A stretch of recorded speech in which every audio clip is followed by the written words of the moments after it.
Hello and welcome. You're listening to the Dungeon Speak podcast. I am the DM. My name is Todd. Now meet the players. Darren, hello.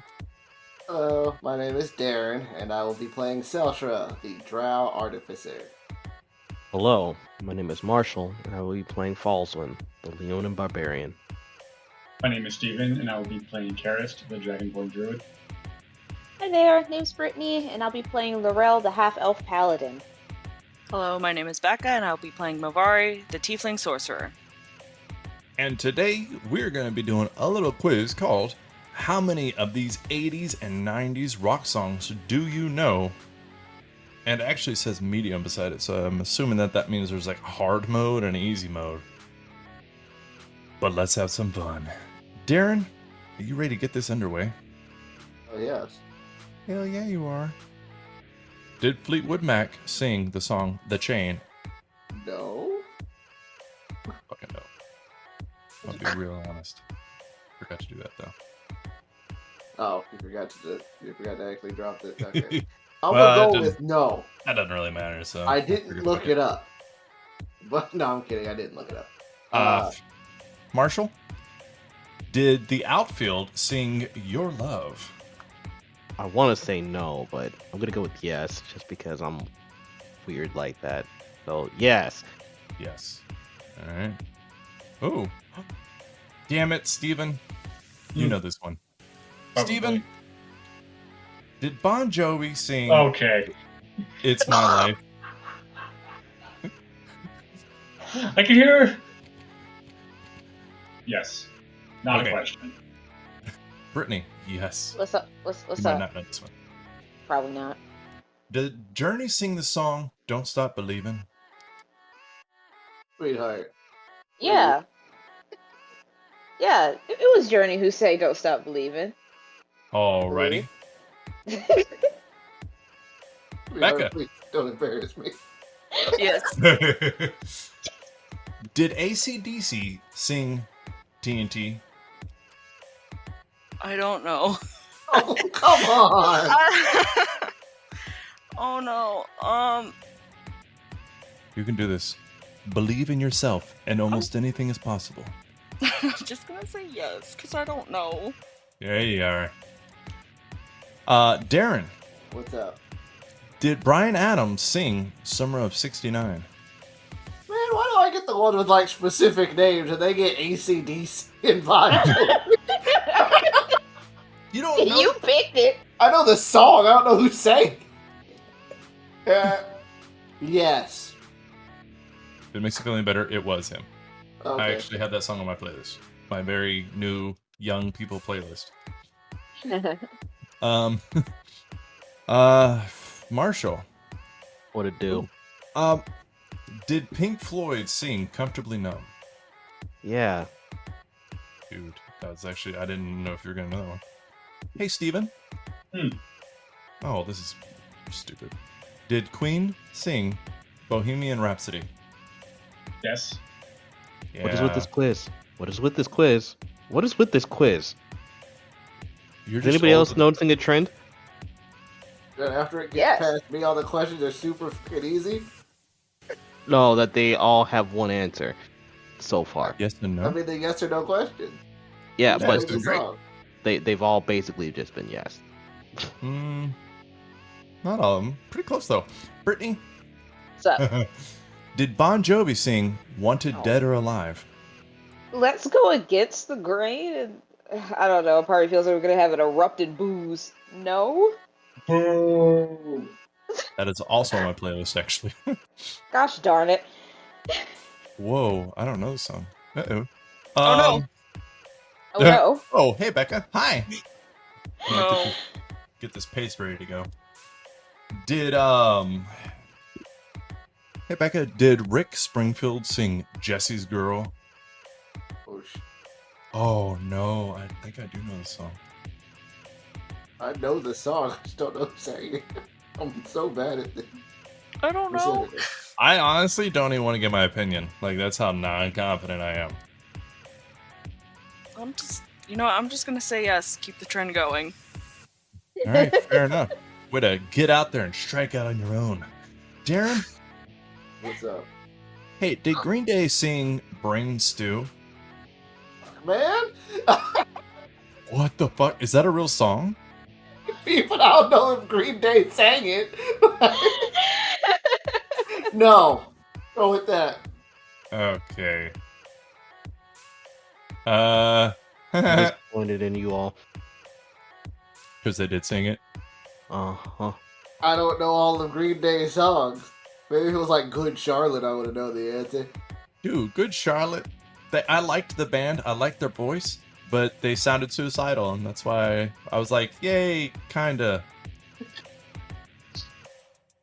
Marshall, What's up?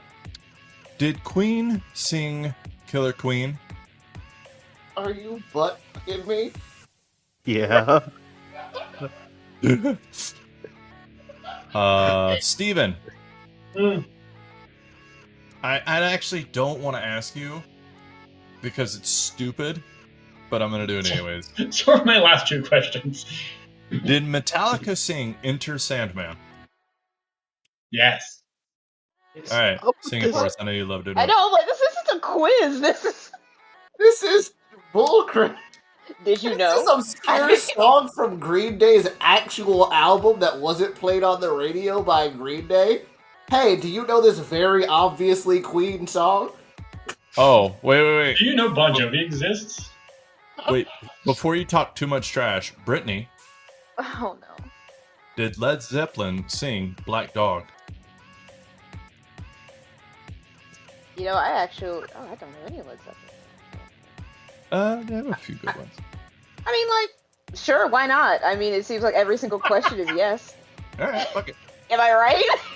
Yes. Oh, Becca, Like, sure, why not? Yeah, I did. Fuck it, Yeah. why not? What's the worst I can have? this is definitely how I want to end this. Did Ram Jam sing Black Betty? Yeah, I get. Ramble Jam. Black Betty had a child. Bam, bam. Ramble Jam. Sure. I'm just gonna say yes. Fuck it. Why not, 'Cause I right? don't know. We got. Whoa, Black We got Betty. 12 out of 15. Wow. Okay, that's pretty crazy. We fun fact about me. I like to collect plushies, and I got a cute little black bear plushie, and his name is actually Blackberry Bramble Jam. Because I Wow. got him from the Blackberry Ooh, Ramble Jam. Blackberry Bramble Jam. So let's see what we got wrong. Okay. Anything we said no to. Yes, actually, the first answer we got wrong. The Chain did, or I'm sorry, Fleetwood Mac did sing The Chain. Didn't fucking know that, but we didn't know they were all yes. Heck, so. They're all yes? Yeah, they actually are apparently. That's Bon Yeah, Jovi- I know. That's Jovi- why I was just like, huh. Sitting over here, just like, wow. Just literally every single one of these is just yes. This is just a question of do you even listen to music? Because if you don't, you're just gonna say no. I don't like this quiz. I don't. So this was Fun Facts with Todd on 80s and 90s rock music. Come on back and we'll take some other people or some other songs that people have sang. And to end us, Steven, why don't you end us with a Enter Sandman lyrical genius? I actually don't know the lyrics to Enter Sandman. Steven? My mom and I have a very difficult time to lyrics, so it just sounds like gibberish until I sit down and read them online. Sir, be like everybody else and make stuff up when you don't know the words. That's hilarious. That's what I do. It just comes out as gibberish. If you stop, yeah, and hop, Yeah, take my hand. I'm just going And this- with that. When we lose Darren to Metallica because they need backup vocals, that's where it started. But I for love how now, you can just hear him through Laurel's mic just laughing in the background. I'm gonna That's been keep this them as long entire as I session so can. far. Is just we just hear ourselves or they're laughing through. Brittany, like, I know you all by character names first. I'm sorry. I don't know any It's of you. fine. It's perfectly fine. It Well. doesn't bother me whatsoever. Seltzer, yeah. Bosman, Karis, Laurel, Mabari. See you in a minute.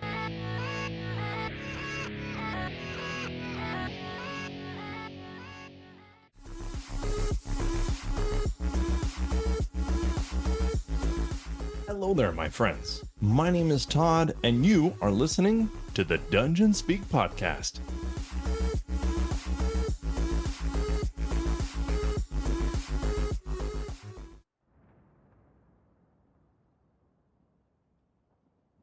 Several human figures stand with their backs to a setting sun at the top of a large hill.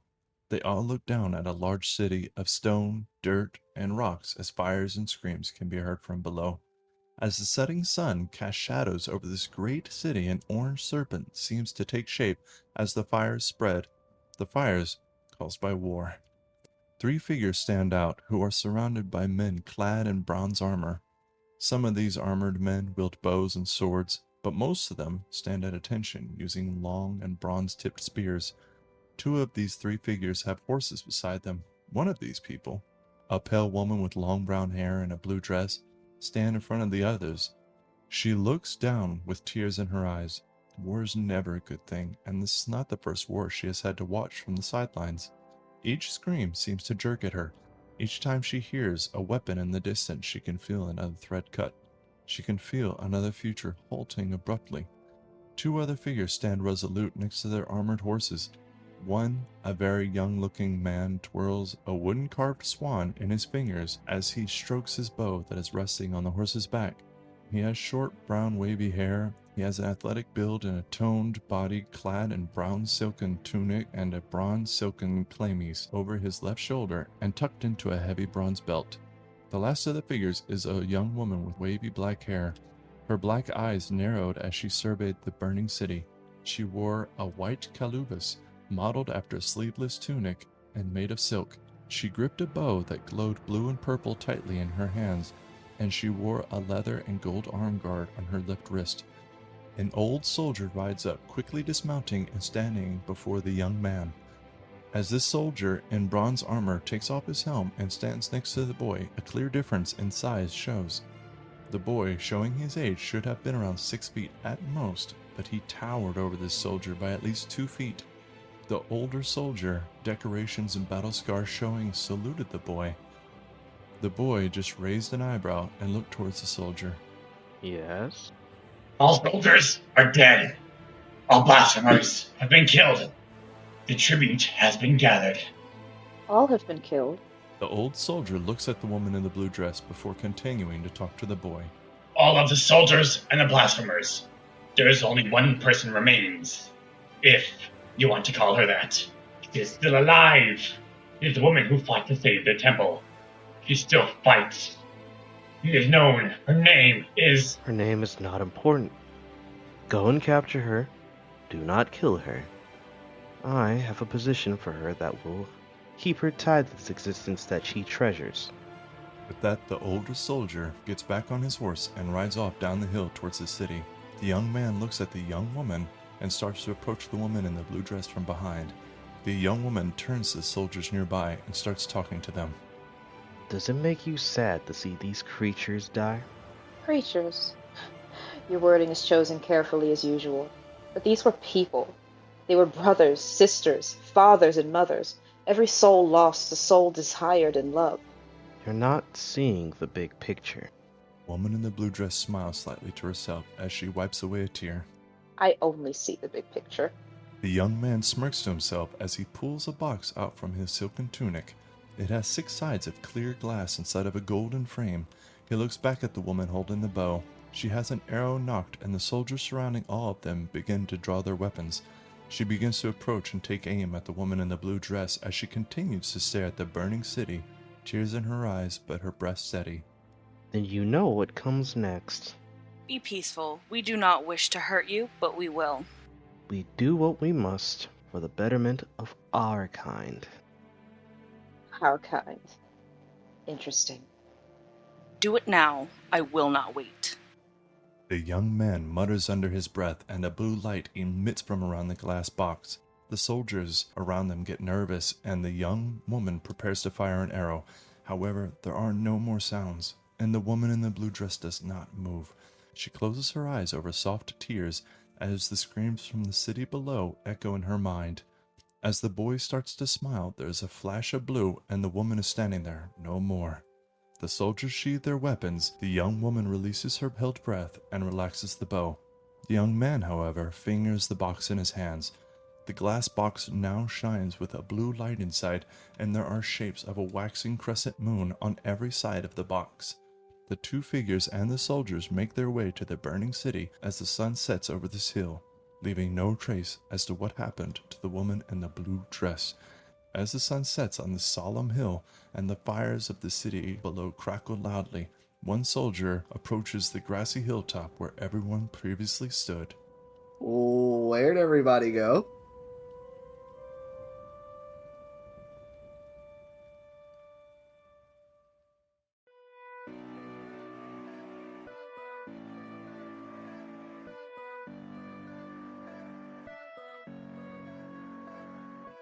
So, as we closed the last session, you guys were traveling. It was a little past midnight. You'd gone, a little ways, about 15 miles or so. But in the dark, you heard these flapping of wings, and it was getting louder and louder. And Seltra will be part of this invasion that they're about to run into this party with. So before we get there, though, before we get into this ass whooping I am about to surely hand you, because as usual, that's just how it goes. I'm like, aha, take this, and then y'all defeat my monsters, and I'm very satisfied. That's fine. Before we get into it, I want to know what you guys got at level 6. Darren, what did Seltra get for level 6? Anything good? At level 6, I got, let's see. Where are we at, dog? At level 6, I got tool expertise, which lets me double my proficiency bonus with any tools that I am proficient with, which include jeweler's tools, smith's tools, thieves' tools, and tinker's tools. Interesting. I'm not sure I like that, because that means I have to make you do checks of stuff you aren't even proficient in order to beat you, but that's it.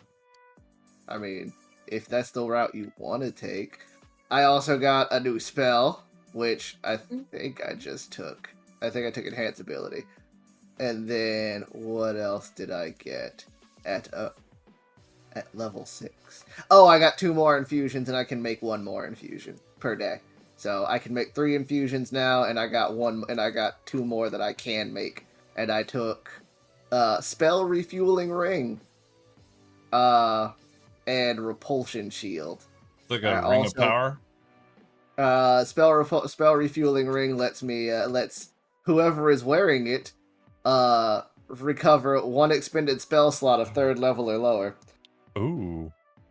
That sounds like something you give to a healer. I know, right? That's exactly what I'm going to do when we have a long rest and I can make it. Yeah. I'm going to have to put in a monster that breaks things randomly. Oh, I mean, I'll just make another one, but that's fine. That sucks. Cool. I'll work on that. Marshall! I also meant to change out Enhanced Weapon, but I didn't send you that character sheet, so I'll just keep what I have. Change it when it's long rest. What did Fallswing get? Is he getting a bit bigger? Fallswing got Spirit Shield.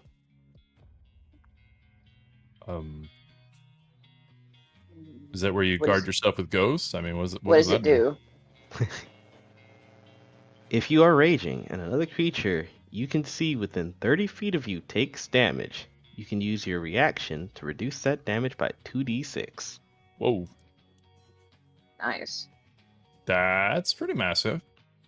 Fallswing is the barbarian that makes everybody else tanky. 30 feet, you say? 30 feet. All right, so I'm gonna have to start dragging party members 35 feet and then beating the shit out. Okay. I wish I had that. And you're gonna have to do them while they in something that's not darkness because I can see in that. I thought really well about this.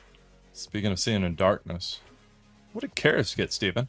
What do you mean? What do you mean? You're blind. I am. So it's technically like it feels like a pseudo like divination wizard. Once you reach 6th level, you learn to use your star map to divine the will of the cosmos. Whenever you finish a long rest, you can consult your star map for omens. When you do so, roll a die. Until you finish your next long rest, you gain access to a special reaction based on whether you rolled an even or an odd number on the die. On an even, whenever a creature you see within 30 feet of you is about to make an attack roll, a saving throw, or an ability check, you can use your reaction to roll a d6 and add the number rolled to the total. On an odd, whenever a creature you see within 30 feet of you is about to make an attack roll, a saving throw, or an ability check, you can use a reaction to roll a d6 and subtract the number rolled from the total. You can use this reaction a number of times equal to your proficiency bonus and regain all expended uses when you finish a long rest. Wow. Another news, I got a third level spell slot. Hey. Moonbeam! No. Jesus. So, your little star map thing is pretty cool, but I like that you, Steven, are doing it because I like how you flavor the shit you do on Karis. Yeah. So I'm actually really happy for that. I don't know how I'm going to flavor this one. I'm still thinking about that because it requires technical time travel. Like, back when Karis was looking at the star map, he foresaw this, and it did not go the way you think. Well, I mean, you just are seeing the stars now for the first time in quite some time, so... That's true. Timing, well, maybe? I consult the star map, which is a pendant around my neck. If you want, we can pretend we did this on purpose. I don't know. Yeah, this is totally planned out. What did Laurel get? Hopefully nothing. I've got aura protection when I'm conscious. I grant all friendly creatures, including myself, within 10 feet a +4 bonus to all saving throws. Yeah, I don't like that. Take it back. That's it. That's all I got. I got no extra spell slots. I literally got nothing else except for the aura protection. Yo, that aura protection is delicious. I don't know what the heck you're talking about. I'll take it. I mean, I'm not knocking it at all. I'm just saying that, like, everybody gets, like, more than one thing. I only got one thing. What are you talking about? I was kind of, well, I don't know. Like, I was kind of hoping that I'd get something else. More like another spell slot or, like, another access to spell. This is my first time playing Paladin. So I was like, okay, cool. What do I get? Like, at level 6, do I get like, third access to 3rd or 4th level? No, it's just aura protection. Okay, all right, that's fine. Well, no, you're a half caster. Remember that. So am I. Brittany, because artificers are fucking cheaters.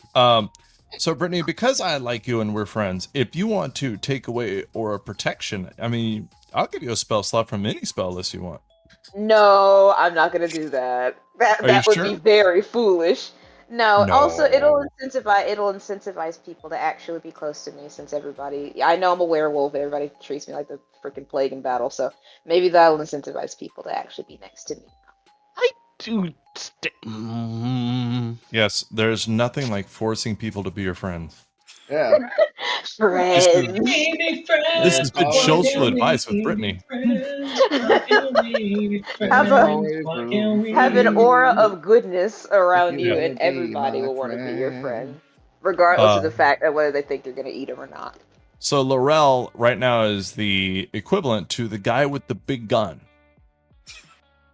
Everybody's like, I want to be his friend. He's got the bigger gun. With a bright smile on her face, a chip in her step, it probably glows like a nightlight. Because I don't know what the aura protection would look like if it's on all the time. It's actually kind of funny if that is the case. I imagine it's like a perfume around you. People smell it and they're like, oh god, I feel no fear anymore. I can pass this save. She smells so good. It's vibes. It's vibes. I got Okay. aura protection vibes. Getting some protection vibes from this paladin over here. Ooh. Becca, Hello. let's pretend you didn't even get a level and just stop there. I got another source point. Oh, Yeah. great. I got another 3rd level spell slot. Yeah. Yeah. I got You're about to something get really. another one. I'm gonna be honest with you. Oh, gonna make you that ring. I got empowered healing. While you aren't incapacitated, whenever you or an ally within 5 feet roll dice to determine the number of HP a spell restores, you can spend 1 sorcery point to re-roll any number of those dice at once. I think it's once per turn. What? What? Yeah. Yeah, whenever you cast a spell that does healing, you can re-roll it if you don't like it, or Wait. re-roll one of them. How many times a day can you do that bullshit? Once per turn. Wait, Because so... it takes a source point.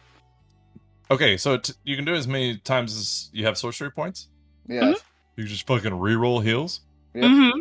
Well, that's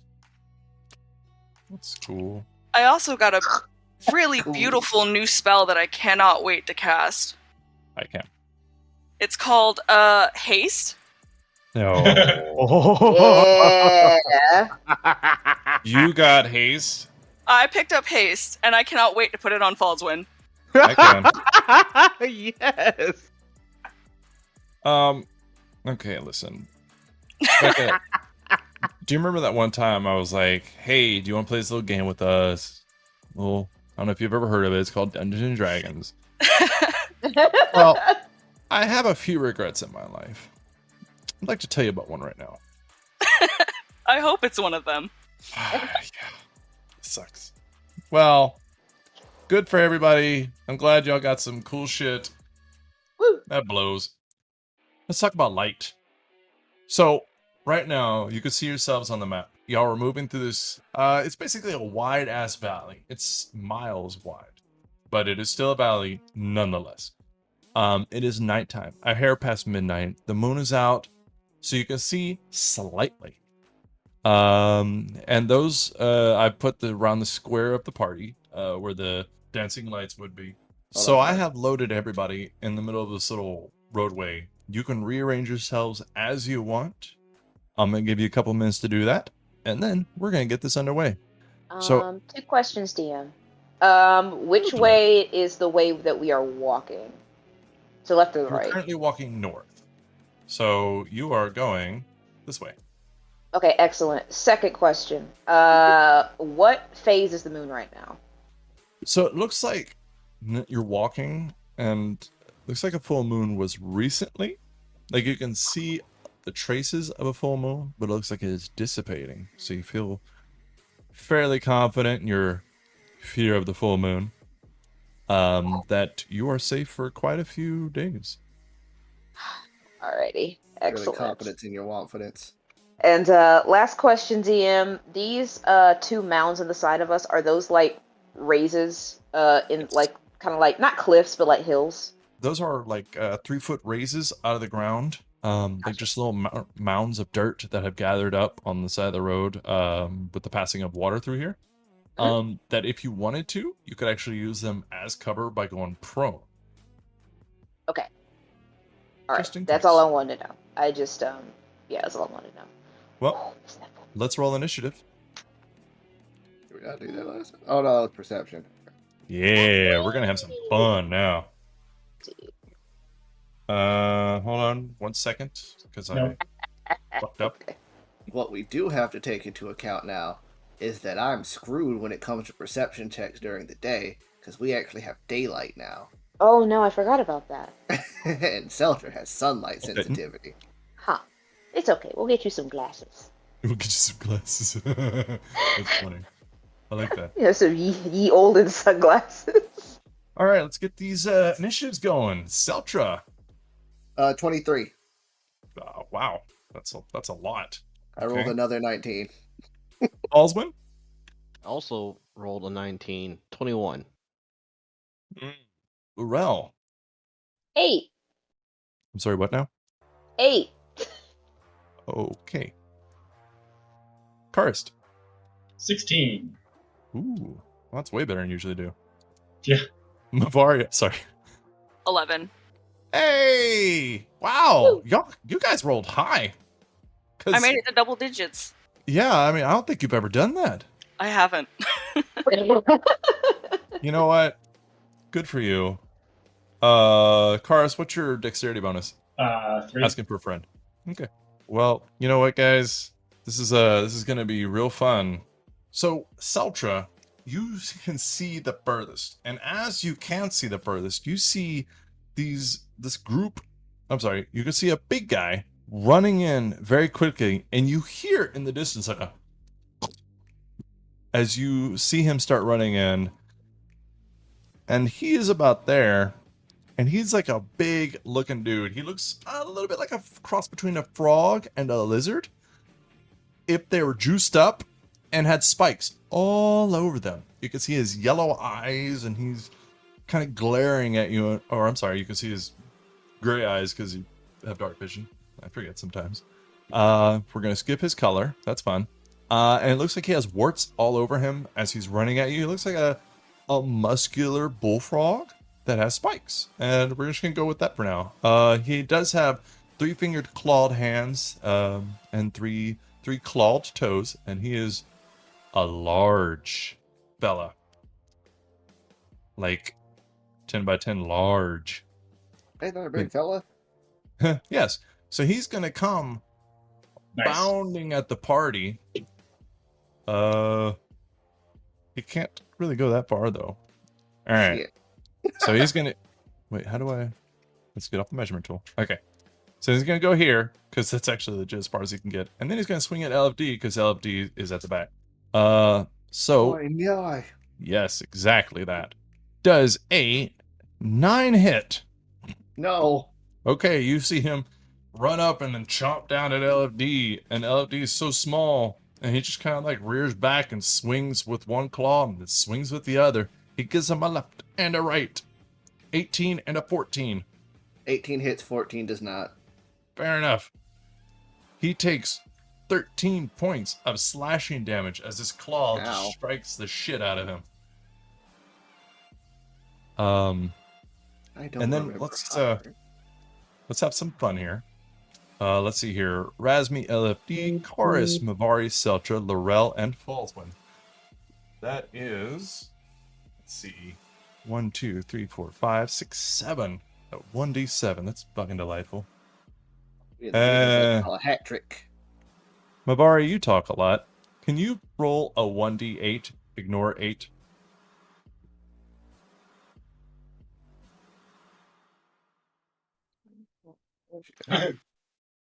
One. 1, you say. Okay. Can you do it again?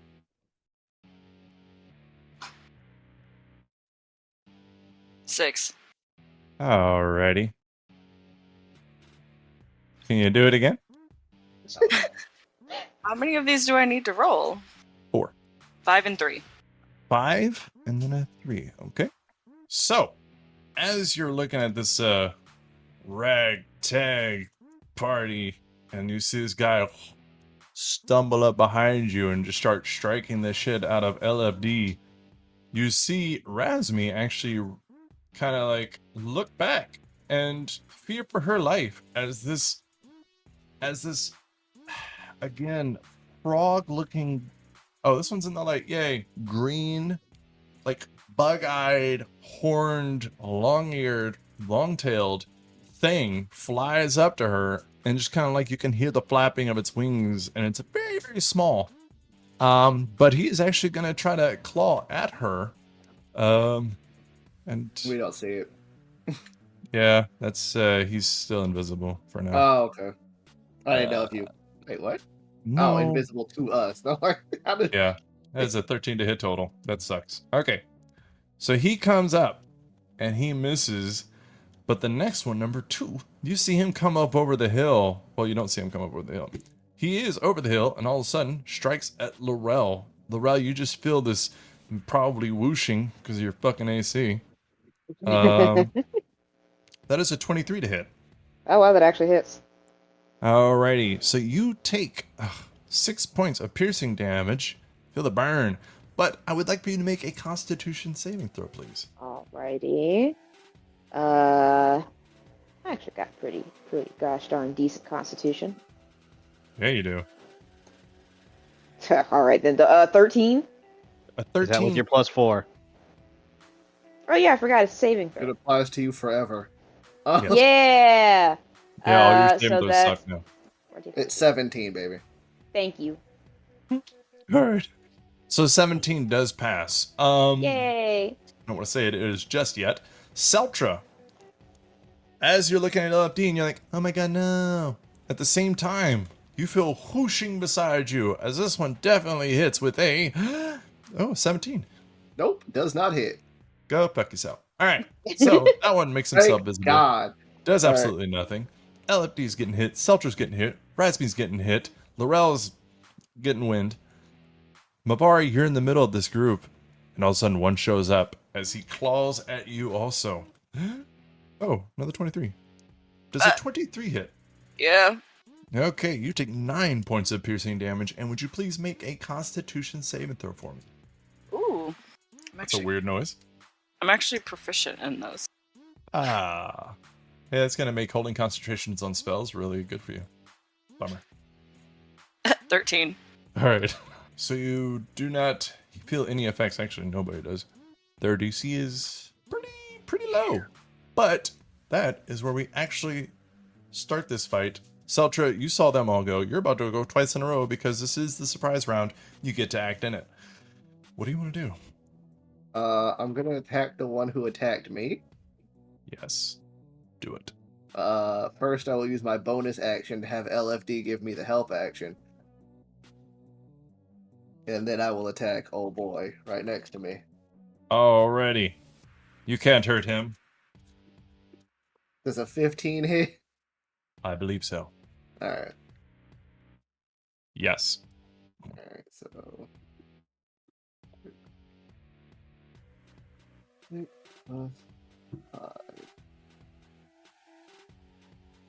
Alright, so that is 10 force damage and then 4 radiant damage, and I also need him to make me a constitution saving throw unless he's immune to poison. Let's just save time. He's immune to poison. Okay. I I also get to attack twice. Oh, okay. Well, he actually dies. As you hit on you, just hears and he falls over dead. And yeah, I will you wanna use my other attack to hit the one next to Mavari. Alrighty. 19. 19 will hit, yes. Alright. Alright, so that is 9 force damage and 3 radiant damage. So 12. Bam. You cut him down also. He kind of is looking at Mavari trying to kill him. And he's like, no. And he falls over dead. Nice. Oh yeah, I get to go twice, my bad. Yep. You are at Alright. the. So now we're at the actual initiative order. Seltra, Ballswin, Karist, Mavari, and Laurel. Seltra, go ahead. So, Seltra doesn't know this, but Darren doesn't really want to move too far away from Laurel.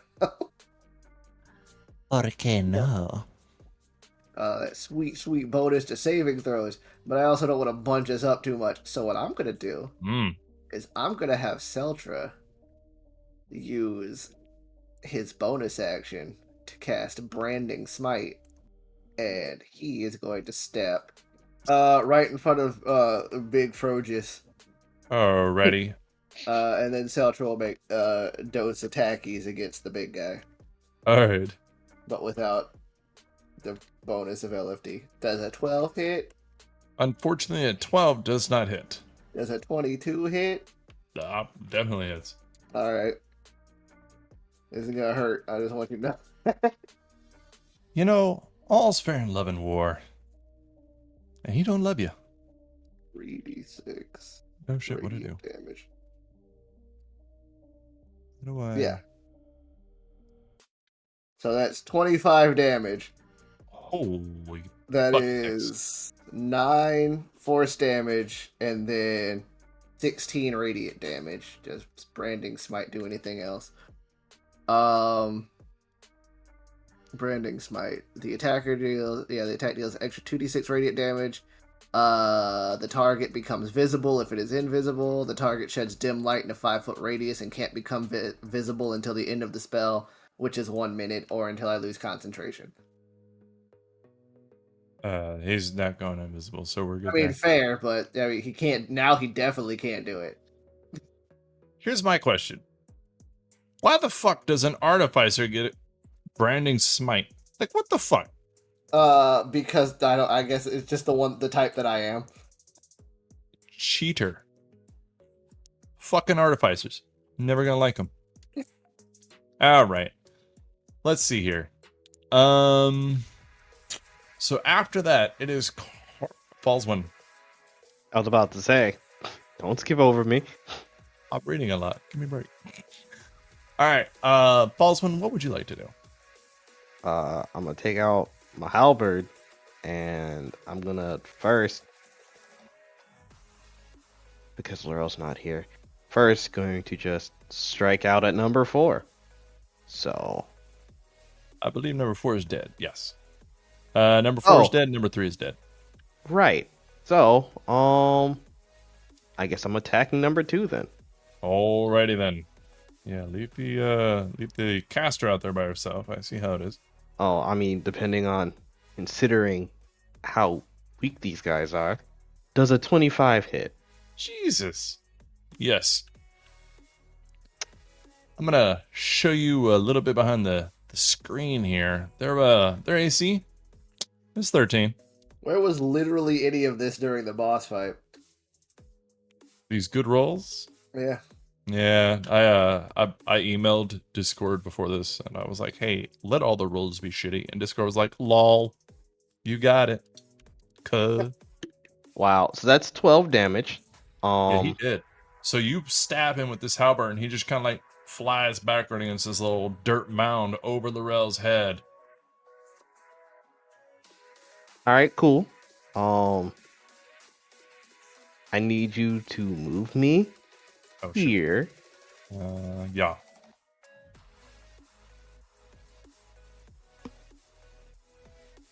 And I'm going to... Can I use my bonus action before I use my second attack? Any order. Oh, wait. You know, fuck it. I think I've looked it up before, and it never says for sure. So just... You can use your bonus action and then use your extra attack if you want. Oh, cool, because I did attack first, and I just had to do an attack before I could do my I just wanted to know if I could spread my... Okay. In that case, I'm going to bonus action whack this little guy on the head. So, number 1. You're gonna give him a good whacking? Yep. Yeah, get him. Natural 20. Wow. That bonus attack just Hold on. doing work. What's the total on your to hit? Let me just make sure. That's accurate. So boom plus boom plus boom. To demolish this fucking dude. This is I'm sorry for this little guy. I have to ask, does the radiant damage do a full, or does it just get rolled twice? Just get rolled twice. Okay.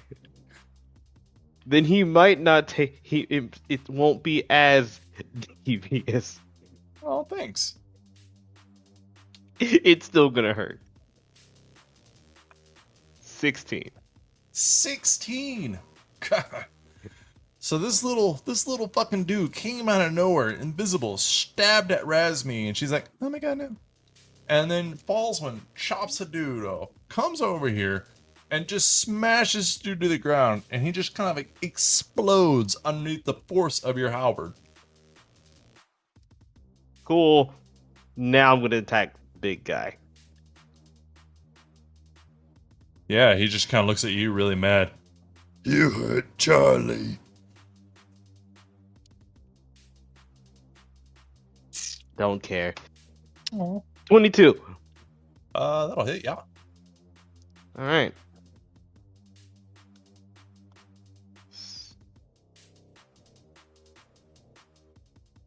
Please tell me that I didn't. Okay, right. I did do that wrong because it should have been 17. Whatever. Hmm? Oh, it's because I have a the +5 shit is supposed to apply to my bonus hit. It doesn't show that up on the here D&D Beyond. It's whatever. Yeah. Don't worry about it. 14. 14 points of damage? That's a lot. Fucking math. Alright. So he has that. Y'all are doing that. Good job, guys. Next in this fuck up is Karst. It would have been their turn, but they're all fucking dead. Karst, what would you like to do? So only the one big guy left. Right? Yup. That you can see. I was expecting you doing like an AoE or something, but no. Moving second level on the big guy. Of course. Constitution saving throw? Yes. Beating I will. 14. He looks quite hardy. I will let you know that. Radiant damage. I'm sorry, how much? Oh, I don't know. I'm sorry, what? So, roll the dead. Okay. Well, So he got a 26 on his saving throw. and he will take half of 5 points of radiant damage.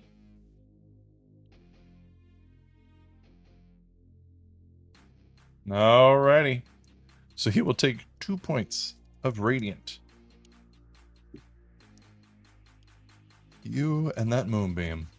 I wouldn't be annoyed except for its continuous damage, and that's what makes it suck.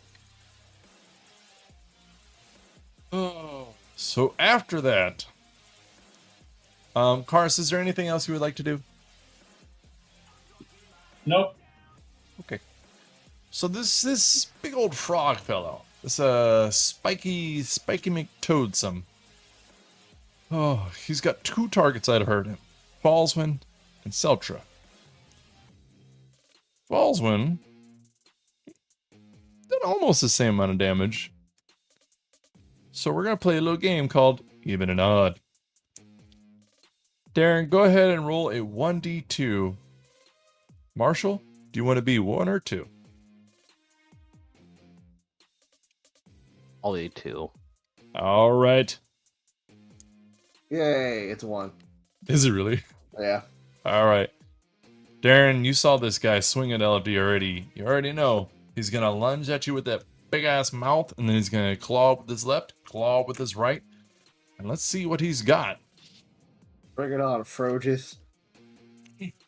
As a 19 to hit with your bite. Shield. Bummer. All Now right. my AC is 23. Oof. Well, I mean, that really ruins the does it hit, but all right. Claw number 1, 12. Claw number 2, 25.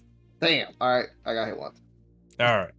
So you're going to take 11 points of slashing damage as he just claws and he just kind of like keeps pushing through to get through the stupid shield. And he gets you a little bit. Not a good hit, but it was all right. Alright. I rolled a 21 for my concentration save. Oh, bummer. All right. And it's either 10 or half the damage, so you are fucking great. So after that, it is going to be Mavari. Mavari, how does it feel to go before somebody else? How's that? Let's start there. Do you feel like, yes, I'm on this? I actually don't mind being the last one to go. I do. That's fine. Mavari, what would you like to do? I'm going to cast on the big dude, the frog-looking motherfucker. Yeah. I'm gonna cast Sacred Flame. That is a dexterity saving throw? Yeah. He's not really an agile guy.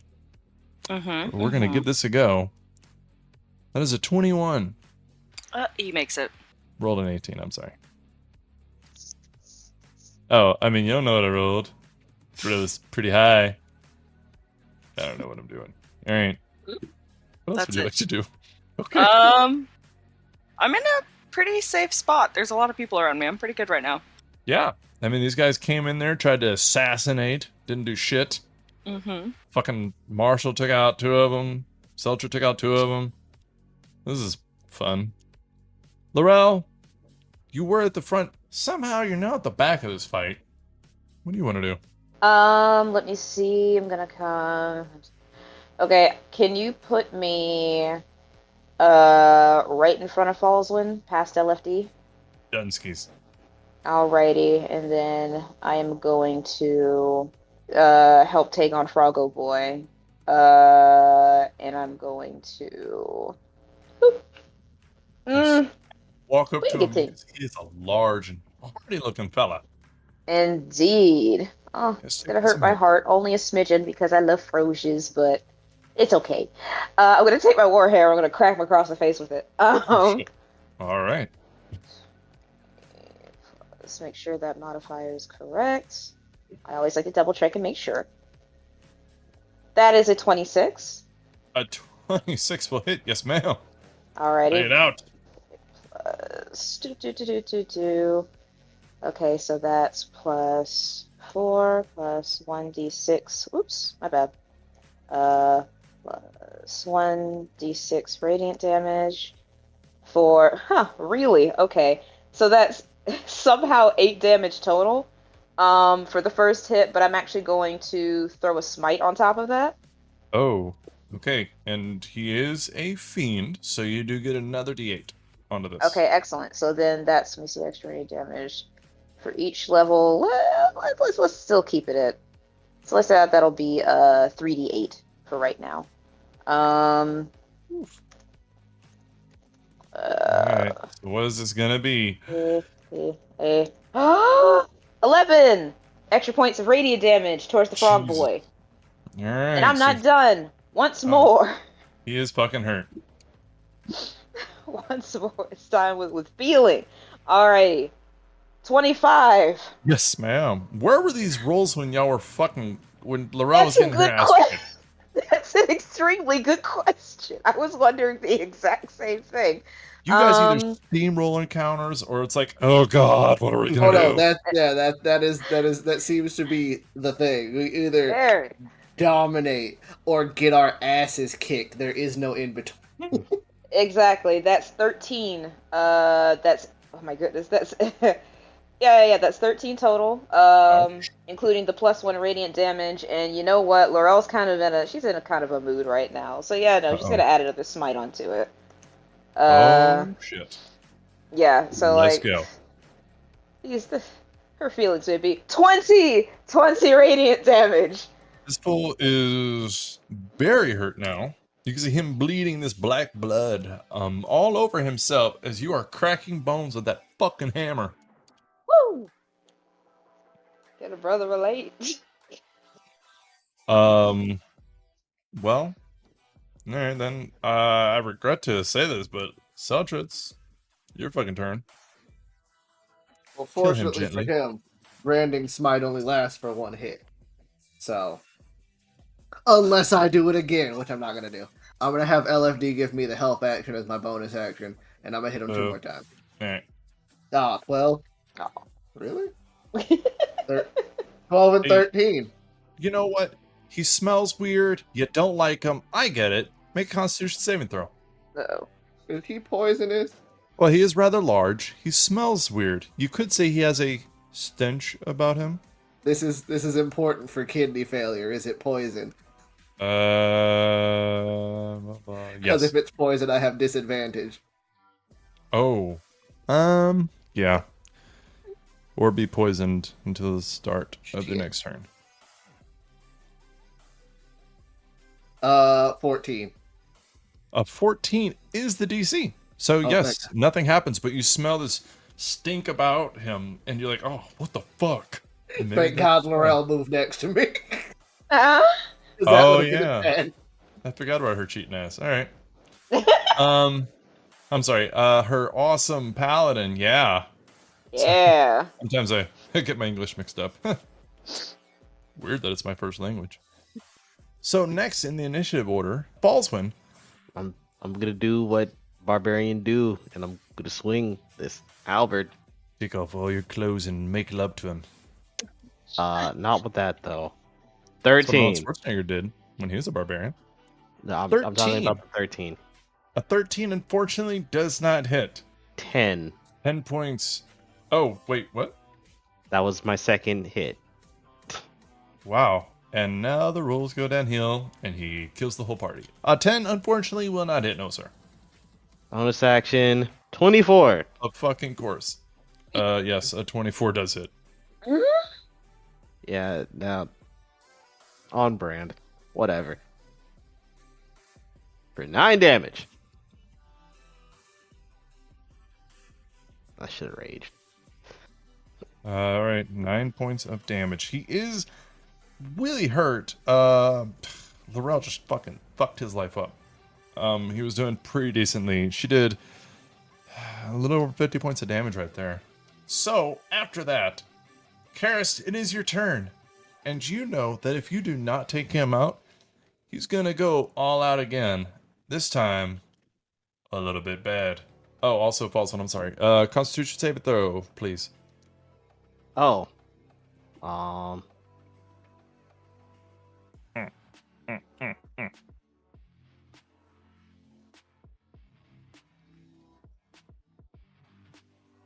Con. What is my con? Actually Less decent. 2. Because it should be. Don't forget to add Laurel's 27. That's with Laurel sitting there. 27. Somehow that passes. Yup. All right then. It's a lot. All right, Karis. I keep forgetting that the thing starts at the start of his turn, so he did not get the second thing of moon damage. Oh. I want you to get a post-it note right now. I want you to get a pen. Right on there. Moonbeam. Start of enemy turn. And stick it to the middle of your screen. I'm gonna do no. I can't really do a lot of range stuff because everyone else is in my way. Oh, whoops. Welcome to my hell. You are in the dim light of his little dancing things.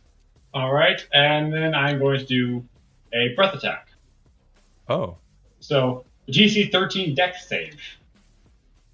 Where is he? Not strong. Jesus. I rolled a 16 and a 19. Oh, okay. Whoops. So that is half as much damage. Roll 1d10. What kind of damage is this? Lightning damage. Alrighty. Lightning damage, you say? 8 lightning, or half of 8 lightning damage. 4 lightning damage total. Alright, and as you hit him with this lightning damage, you see it hit his hard outer skin and just kind of flake off a little bit. As it looks like not all of it went through. Cool. Is there anything else you would like to do on your turn? Nope. I'm just waiting for his turn now. Well, I would roll, but Laurel did a little over 50 points of damage, which is a lot of his life. So he's going to turn towards her, bleeding and broken. Beginning of his turn, he needs to make a Constitution saving throw. Why did I not pick that up last time? It's right after me. Sorry. Oh, that is a 20 even. Well, okay. Well, half of 16 radiant damage. Fuck. He is super hurt. All right. He's gonna lean towards Laurel and just lean into all these fucking hits as he wails out on her with a bite. 16. Nope. And he's gonna go a left and a right. A 12 and a 9. Oh. Nope. Buddy, what are you doing? You know you're about to die, Shield right? up. Yeah, it just goes clink, clink, clink, and Laurel is a little bit like a ball inside of a cage as she's getting battered around, but armored and unhurt. After that, it is Mavari. What do you want? You know what? What's up? I'm going to cast Guiding Bolt at 2nd level. Mm. Might be a little much, but Really? Yeah, I was like, that. We Fine. just flexing right now? Is that what we're I don't doing? We think just I flexing? mean, do whatever you want. Don't let us sway you. I'm sorry. Oh, like personally, I I don't did think so. talk over you a little bit. Look, my dude ain't living to the next round. I don't give a shit what you do.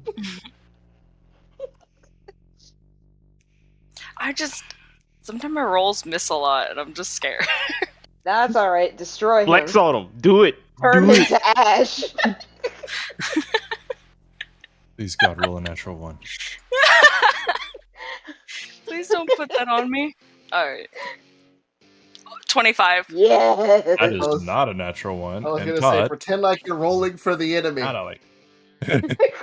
A 25 does in fact hit. Yes. And how much damage could this do? Like, what's that stupid guiding bolt again? It does. Well, at 2nd level, it does 5d6, so. You could kill him in this hit, 16.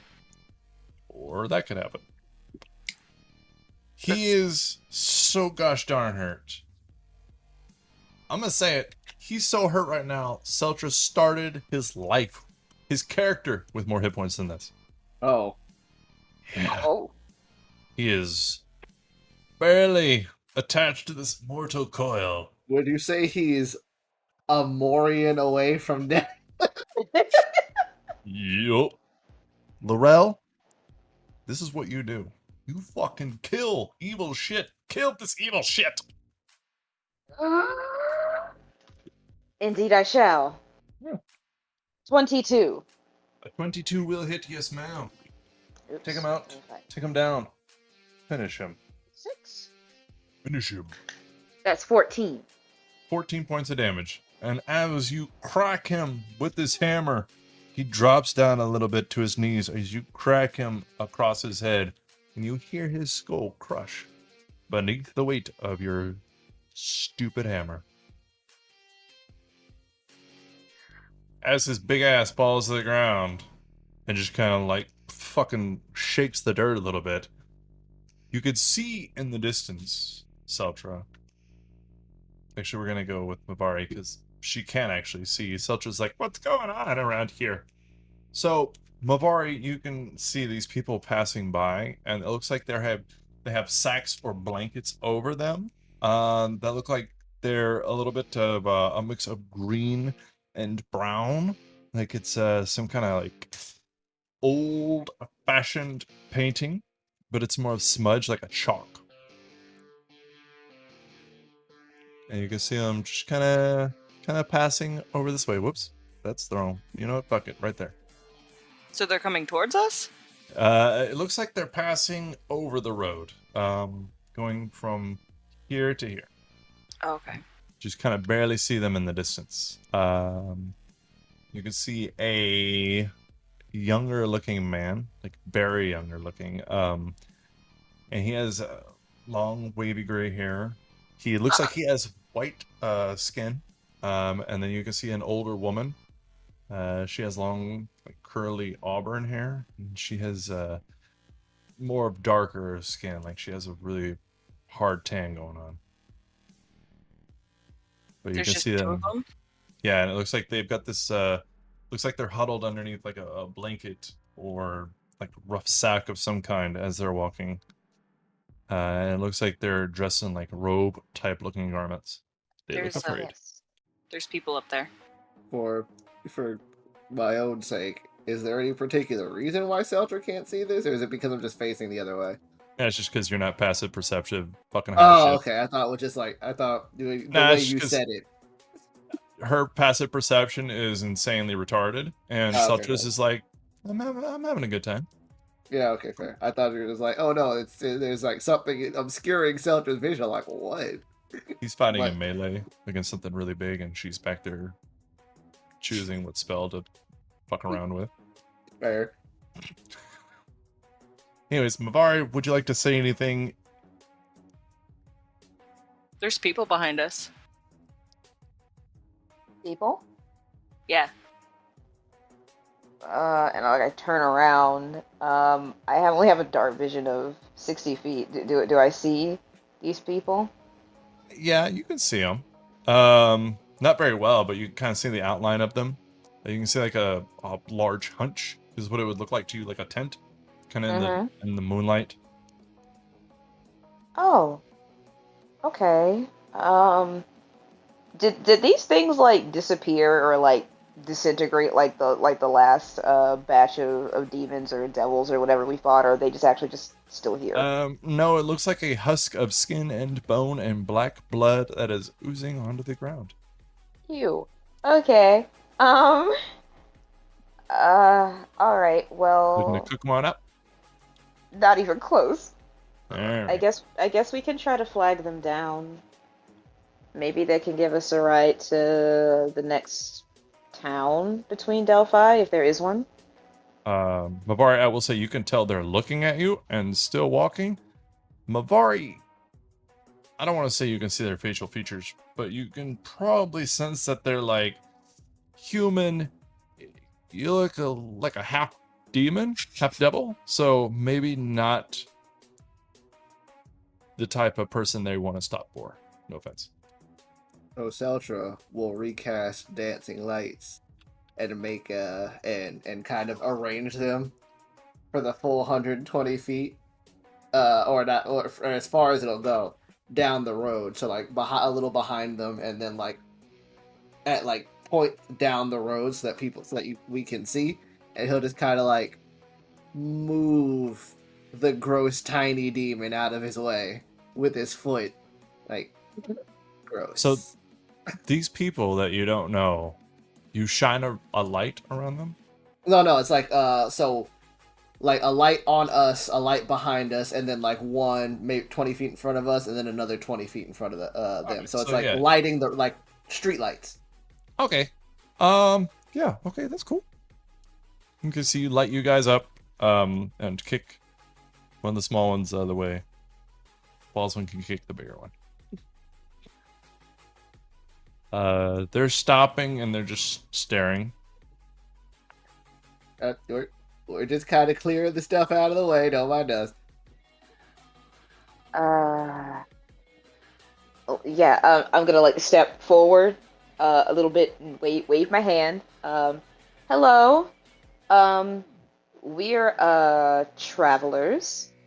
Um, trying to make our way to Delphi.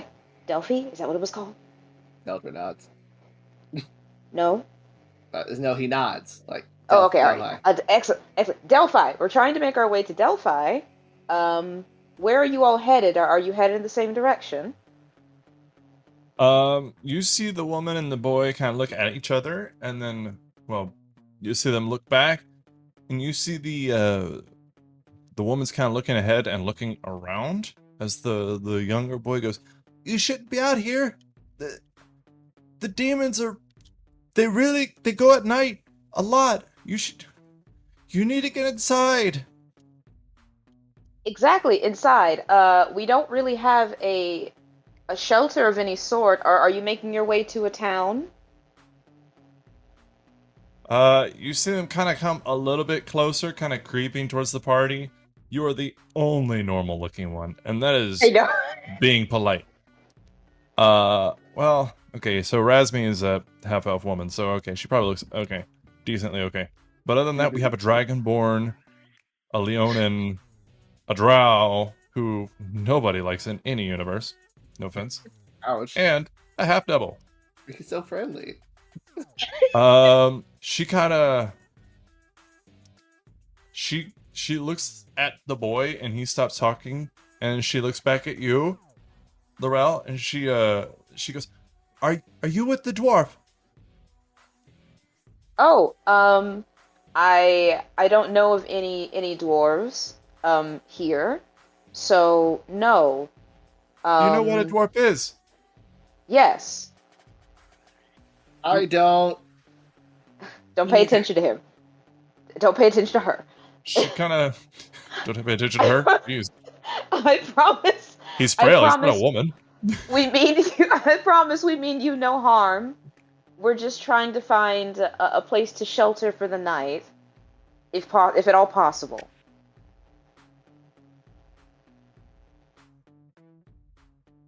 She kind of looks at the boy, looks around. We we live in a town nearby called Eudaimonia. Do you know of it? No. Actually, we don't. Um, would it be all right if we traveled with you to said town? How far away is it? It's not far at all. It's within with it's pretty close. Oh. It's roughly 600 stadium. Um, my eyes kind of squint. I'm not entirely sure that you did a measurement, but I nod and I'm like, excellent. Do you mind if we accompany you? We can protect you from any demons on the road along the way. She looks at the boy and looks at everything. Okay. Okay. And the boy like quickly starts gesturing y'all under their blanket. Fell a little bit. Like, oh, excellent, fantastic. I'm so sorry. It was very rude of me. You may call me Laurel, Lightwalker, and these are my companions. And I gesture to the rest of them, hoping that they would introduce themselves. Eldra waves. Like you can see him hesitate for a second, and waves with his left hand, the one made out of like people parts. Like, hi, I'm Seltra. He's kind of gestures with his robot hand to like have LFD walk behind him. Baldwin, hearing that they'll be protecting them, doesn't sheath his halberd, but he does get closer, crosses one arm over his chest, and bows deeply. My name is Falswin. Question for the GM. Answer. How warm is it? Like, roughly what time of year is this? It's a bit warmer. You could say it's close to what we consider fall. Like it's a bit warmer, but you can feel a slight chill in the air as it is after midnight and darkness has settled. And you know you're coming up to water, so it's gonna get a little colder as you get further north. Yeah.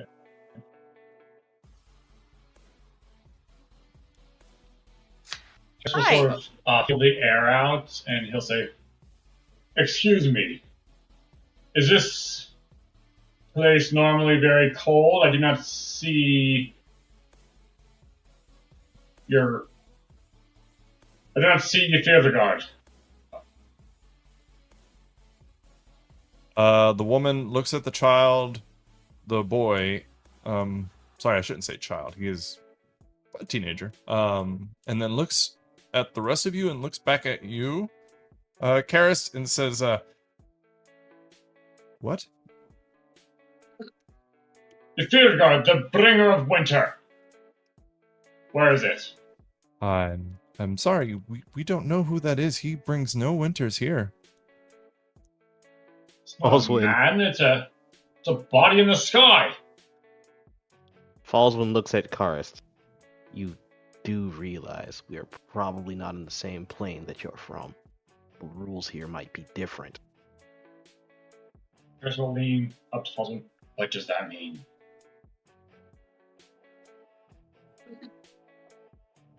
Ugh. Yes, barbarian, explain it to us. Much like Clarissa, explain it all. Falswin's not even gonna try. Fair. Like he gets the whole idea of like gods and stuff because Leonins do kind of, they know gods exist, they just don't worship any. Or There must they be don't another revere- branch of Yggdrasil. The boy kind of looks up at you. Excuse me, blue man. Child. Boreas is our he brings the winters. Boreas. I don't know who your guard is. We have guards. I mean, they're all dead, but we had guards. This is gonna think like real hard, which is not that hard, but The woman kind of looks at Karis and Mavari, and she goes, "So who are you?" I'm Avari. Do you want to be my friend? She stares at you, open mouthed, and you kill demons. Yes. I would love to be your friend. I made a friend. it's so precious. Yeah. She Yes. she looks at you. My name is Helena, and this is my adopted son, Fourth Wind.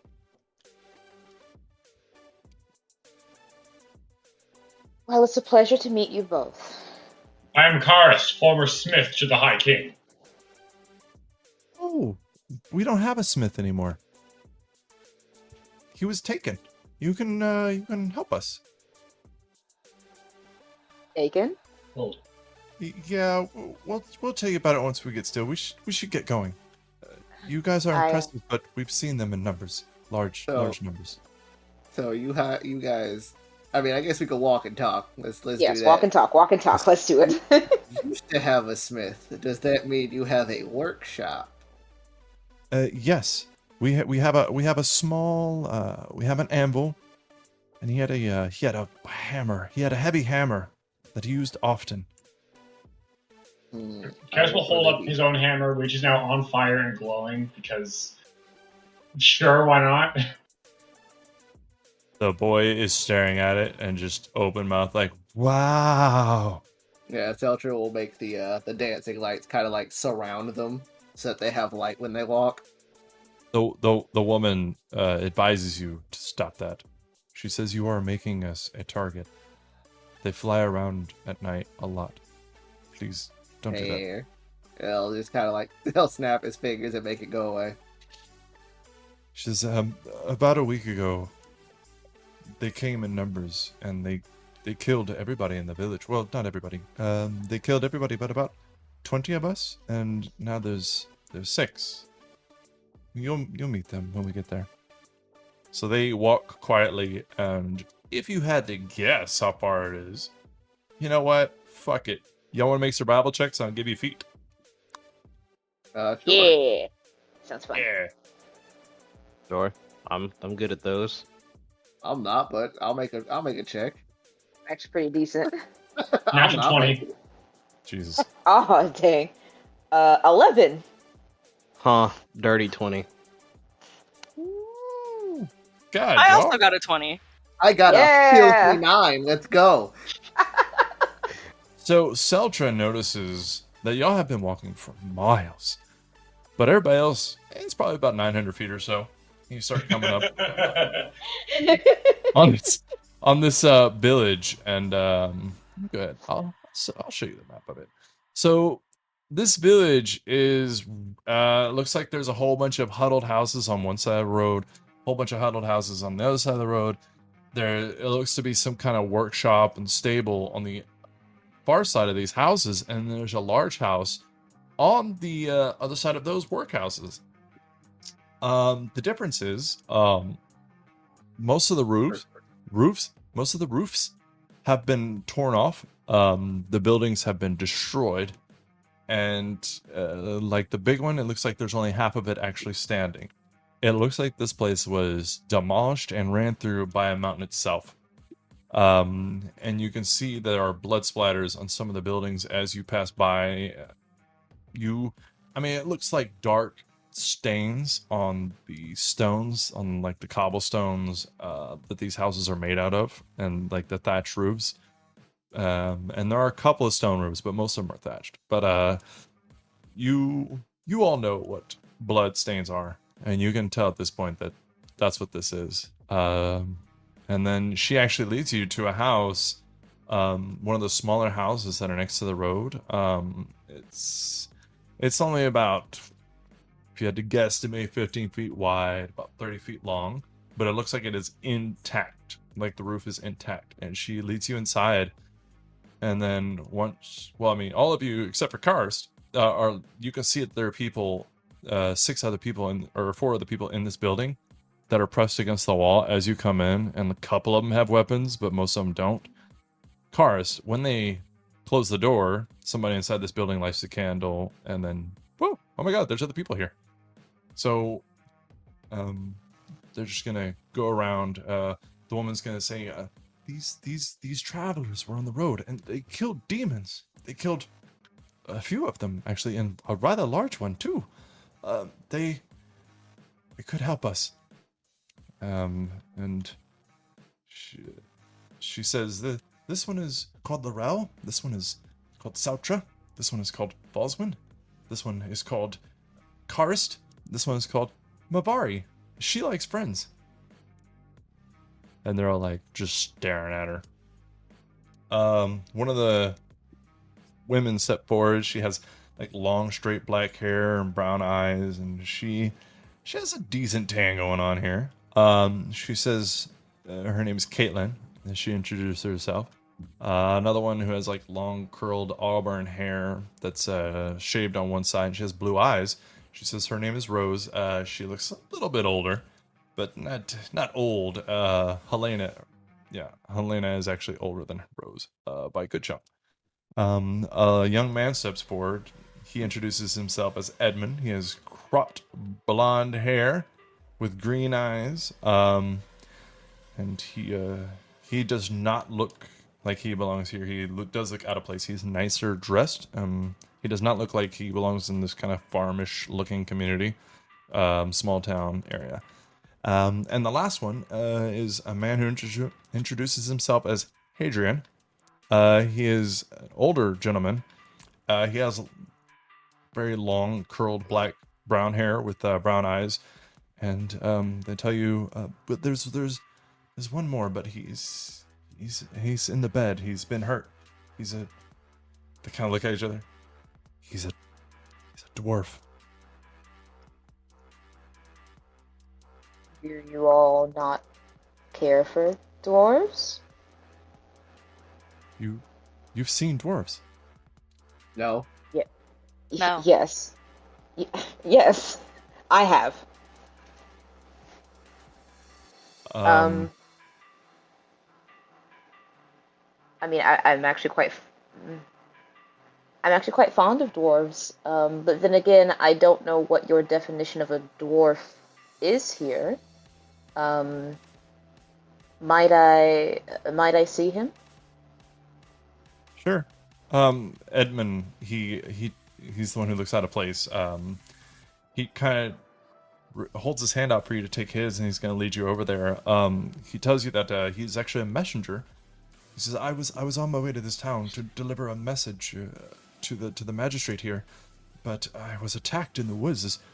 This beastly creature, it attacked me, and the dwarf, he came out of nowhere and hit it in the face with an axe. And then he started hitting it over and over again, even after it stopped moving, and it was very strange. And the dwarf yelled out, "Just demons," and told me to run. But then I went out with a couple of other men, lumber men, bigger and stronger. And the dwarf, he had taken out 3 of them, but he was badly hurt, so we brought him back here. Oh. And he leads you over to his bed, and you, in fact, do see an older-looking dwarf. He's a bit shorter, but otherwise, he is absolutely normal-looking. Let's see here. This. Bloop. All right, so he has kind of balding, white, long hair, and a very white, long beard. You can see he has tattoos, like tribal tattoos over his face. He has fur lined around his leather armor. And he is quite pale, but he has like tough looking skin. He does look a bit smaller than most of the dwarves you know of. But he just kind of looks up at you. And he kind of smiles and chuckles to himself as he stares at you, and he coughs. And you can see blood kind of come up with his cough. Hey! A fucking half-elf! Thank the gods! I haven't died. No, not yet, old timer. And then I'm going to what are the extent of his wounds? You can see blood all over his armor, but it looks like most of it is cut into his stomach. You can see he's got a couple of cuts on his face.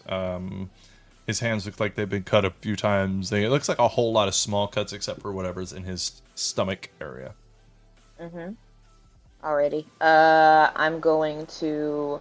My hand's gonna glow. I'm going to put my hand on. I guess the stomach looks like the worst. Yeah. And then I'm going to do lay on hands, and I'm gonna put 10. Ooh. Alrighty. He smiles and there's a glow. That feels better. I'd appreciate it, Missy. My name is Arkad Steelback. It's a pleasure to meet you. Pleasure to meet you too. My name is Laurel Lightwalker. Um, are you from around here? Oh, no. I'm from Nouveau-Laurent. It is, the peaks in the ice. The northern region of the center of the North Glaciers and northern Faerun. Huh. Does that sound familiar at all to me? Northern Faerun? Maybe. I don't know. Like, is this a place that maybe I've read into, like, a book, or... He is from the Forgotten Realms area. Okay. Excellent. Alright. So not quite. Yeah. Thank God. You gave me the name. Oh, I actually spelled it right. Yeah. First try. He says, I am an Arctic dwarf. You don't really see that many of us because, well, it's fucking cold and nobody wants to be up there. But these creatures, I don't know them. We're used to fighting ice giants, frost giants, and those kind. But whatever's out here, taking their people, I can't handle. Well, we've been able to handle them okay. No, I'm talking about the witch, not the demons. I go a little rigid at that word and compose My myself. lady, there is a witch in the woods. They A need witch? your help. Like a witch, like a hag witch, or are you talking like Sure. I haven't seen her. I've been down. The older woman that you met first, Helena, she actually says, she says, yes, we had 20, but every night she comes and we can hear her outside. Sometimes she takes one of us and sometimes she just seems to taunt with noises. I'm starting to kind of sweat a little bit. And I'm trying to compose myself. And I take a deep breath. And I let it, like, I let it out. And I'm like, right. What have you been hearing specifically? She kind of thinks to herself for a minute. She's like, come here.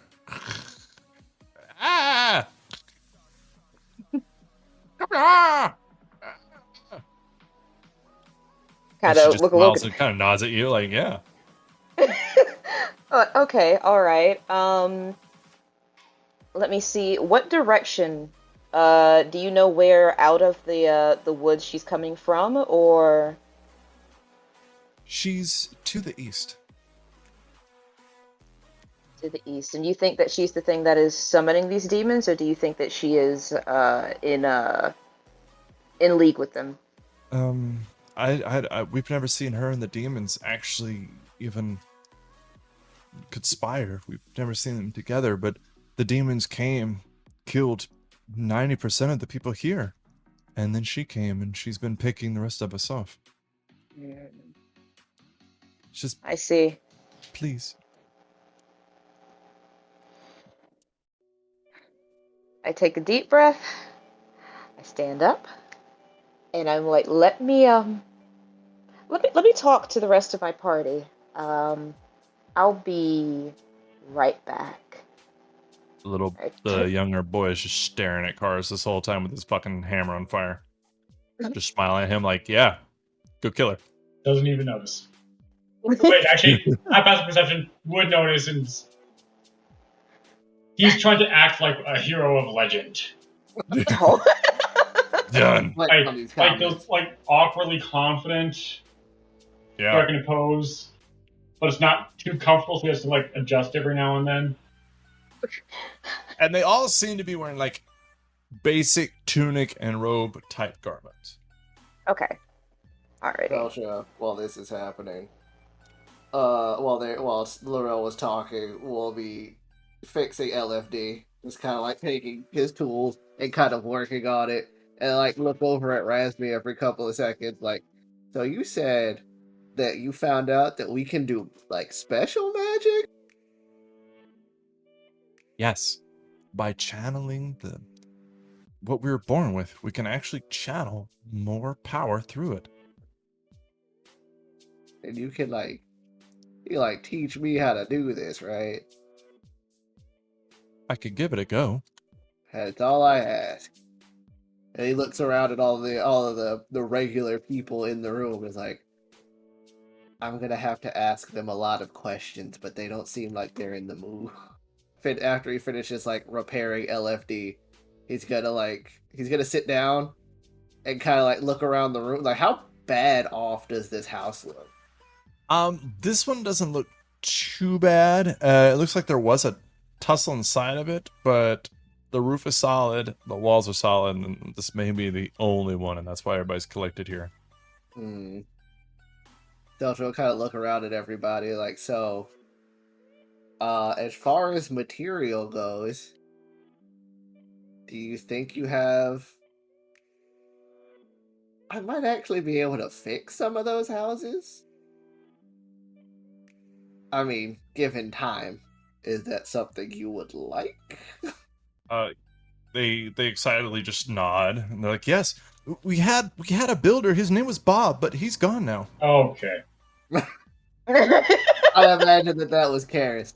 No, Chris has no idea what's going on. This is Steven in the United States. What? Can we fix it, Karst? Yes, we can. But yeah, so I was just like, I guess if you would like, I can go out there and see what I can get done. They immediately start shaking their head no. Wait till morning. If they come for you, they'll come for all of us. They'll sense us. And if you go out there alone, the witch could get you. Right. Witch. Real quick, what is a witch? It's a woman, an ugly woman who does stuff mystically. She goes like, ooh, and then things happen by themselves. All right, witch equals. Seltzer pulls out his notebook. Witch equals old, ugly, human. He looks around at everybody else like, you guys are human, right? You distinctly notice they all have only human traits except for this dwarf. Okay. Old, ugly, human with a question mark? It's not always a human. That can do magic. I just want to point out that Mavari is staring at everyone very uncomfortably. Like she stares at the party, like she's observing with like much curiosity, but she's just all white in her eyes, so she's just watching everyone. Almost unblinkingly. She does that, you will have to get used to it. I still have to ask you questions, but I feel like your brain is less of an open book and more of a white piece of paper. Is that a good thing? It could be.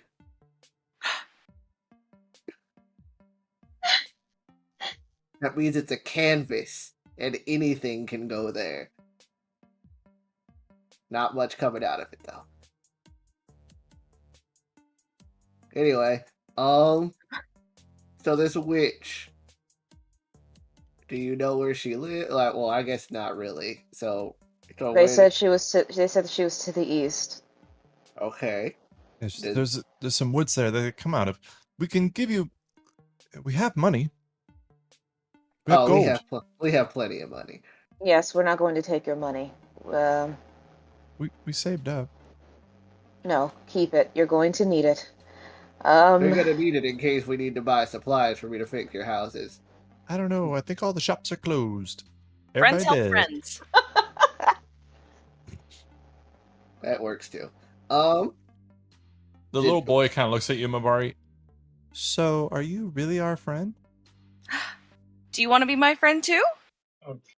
Well, you kind of look like them. Who's them? But the ones who came.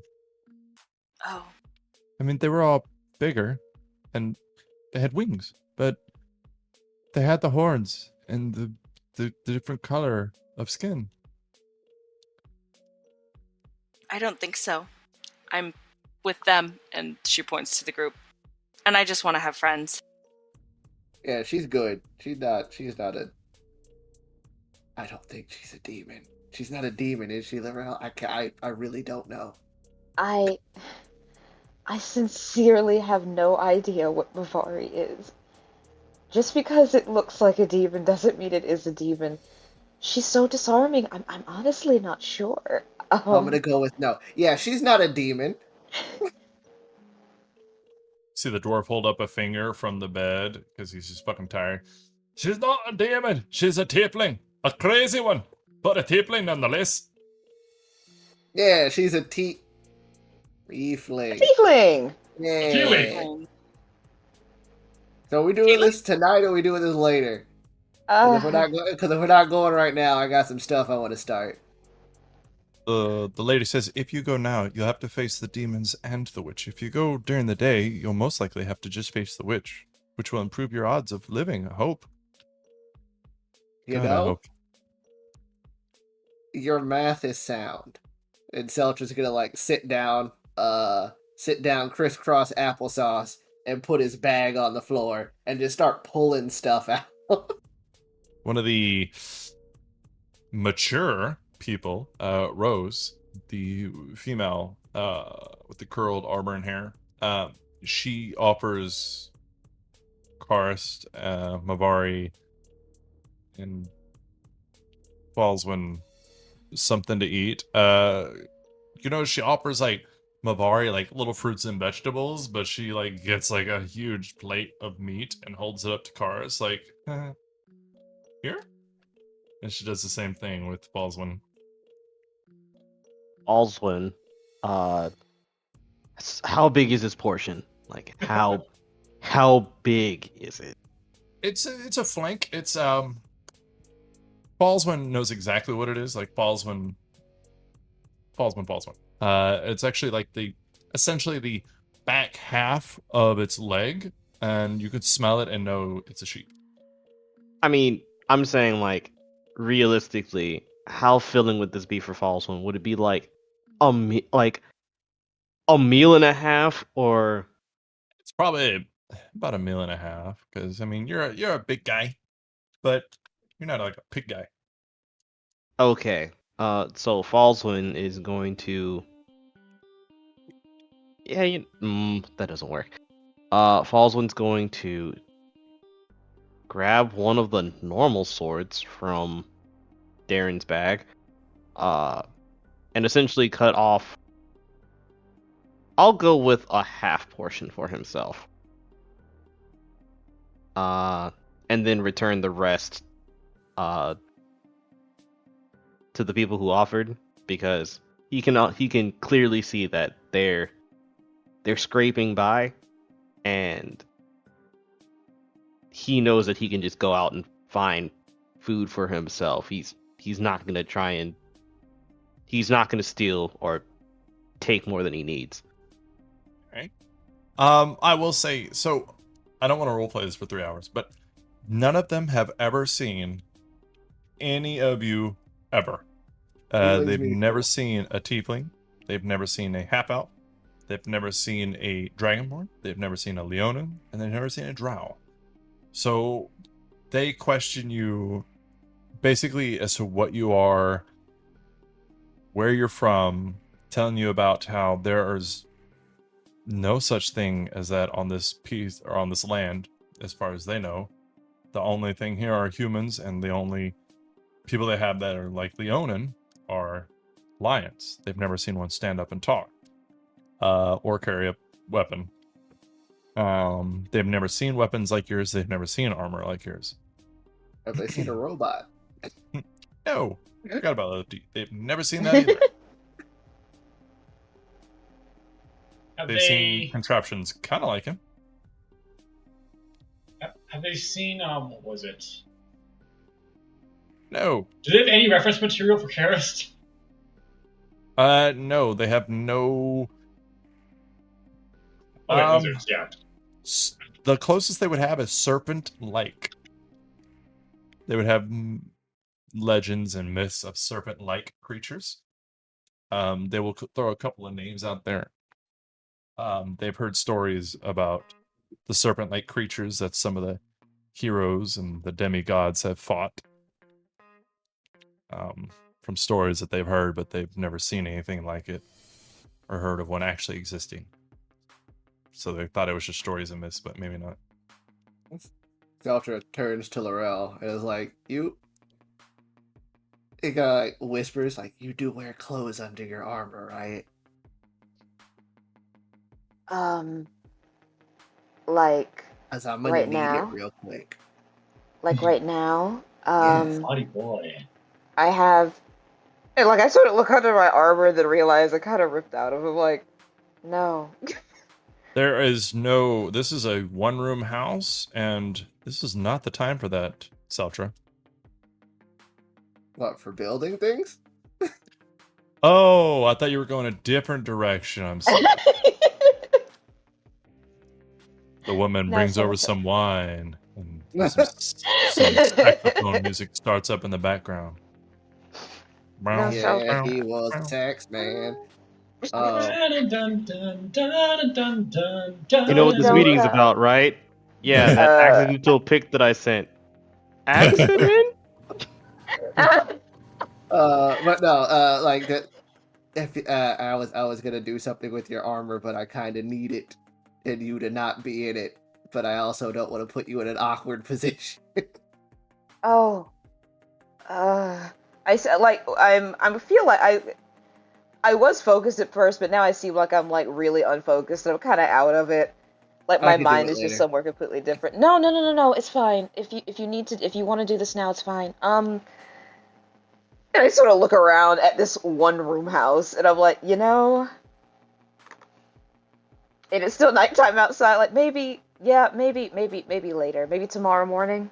Okay, fine. Give me your shield. Okay, and I just hand him my shield. All right, and Seltrin puts the shield down, and he takes one of the rings that he had found, and he just starts working on both of them. Alrighty. Does this mean you will not get a long rest? I do it. What's it called? It's a thing I can do during a long rest. So it's a class ability. Okay, so it doesn't replace a long rest. It's just something you can do after, like. Yeah. So Okay. it's like this is I am RPing the process of doing it, but it happens after the long rest. All right, cool. So what's that gonna do? I am making Laurel a repulsion shield, and I am making Mavari a spell refueling ring. So what is a repulsion shield? What's that? A creature gains a +1 bonus to armor class while wielding the shield. The shield has 4 charges. While holding it, the wielder can use a reaction immediately after being hit by a melee attack to expend one of the shield's charges and push the attacker 15 feet away. Whoa. Is there a Whoa. saving throw attached to that? Nope. That seems unlikely. I am going Nope, to... it is. It just says that you do it. There is no saving throw. Huh. Huh. What? We're going to talk about the shield thing later because that is retarded and that's just not... That's just the class ability. I didn't do it. I'm going to restrict it one way or the other because 15 feet with no saving throw on any size creature, like that's dumb. Like that's not happening. Bring on the Jurassic. And then the spell refueling ring, what's it called? While wearing this ring, the creature can recover one expended spell slot as an action. The recovered slot can be of 3rd level or lower. Once used, the ring can't be used until after a long rest. Damn. So yeah, because we got +1 weapons now, I don't have to use that infusion. Well, all right then. So yeah, and then Teltra will work on that till he passes out. Is there anything else that anybody else would like to do? And we're just sleeping through the night, right? Or I guess during dinner, Karis is trying to be like that guy at the tavern, where like tell him his jolly old stories, but he doesn't have a lot of stories. So he's like, and that's what I told him. That's a short sword.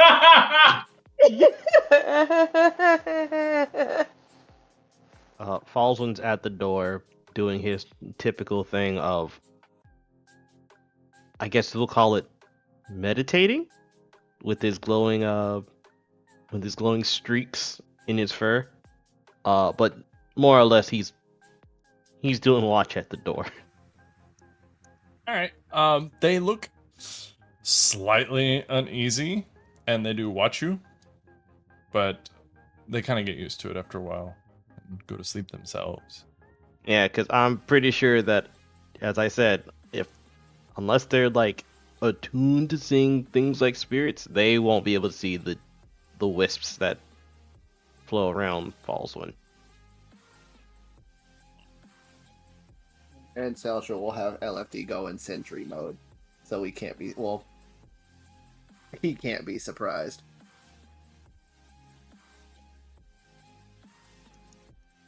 No, go ahead. For me, I was gonna say that's it for me. Alrighty.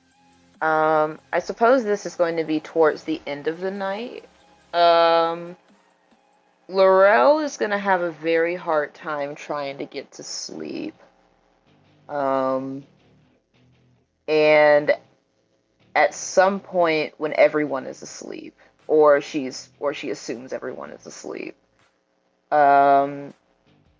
she's gonna like just sort of just sit in a corner, and she's going to think to like the witch, and the whole just getting out of hell thing. And it's just kind of like, just chronologically, just sort of going backwards, between whiffing it on the fight, almost losing her leg, Robin dying, being sent to the Underworld, the fact that how she died, why she died, what she did, and she's essentially just going to quietly cry. And just break down in tears. And she's just going to cry herself to sleep. Feltra, being assumedly the last one to fall asleep, because he doesn't do that very often, will go ahead and when Laurel falls asleep, kind of take the robe that she has and tuck it in before walking back to tuck her in. And then walk back to what he was doing and fall asleep on LFD. All right, Karis, Mavari. Probably passed out at the table. Fair enough. Mavari just leans up against one of the walls and just goes to sleep. So I don't really know how to put this in a way that's not going to sound offensive, so I'm just going to say it because that's how I roll. But have you ever seen a whole bunch of dogs, and some of them are cute puppies who run up and try to lick you and shake and act excited, and then some of them just kind of stay where they are and wait for you to approach? A lot of this party is we're going to call it neutral puppy. And Mavari is a bit like the excited puppy.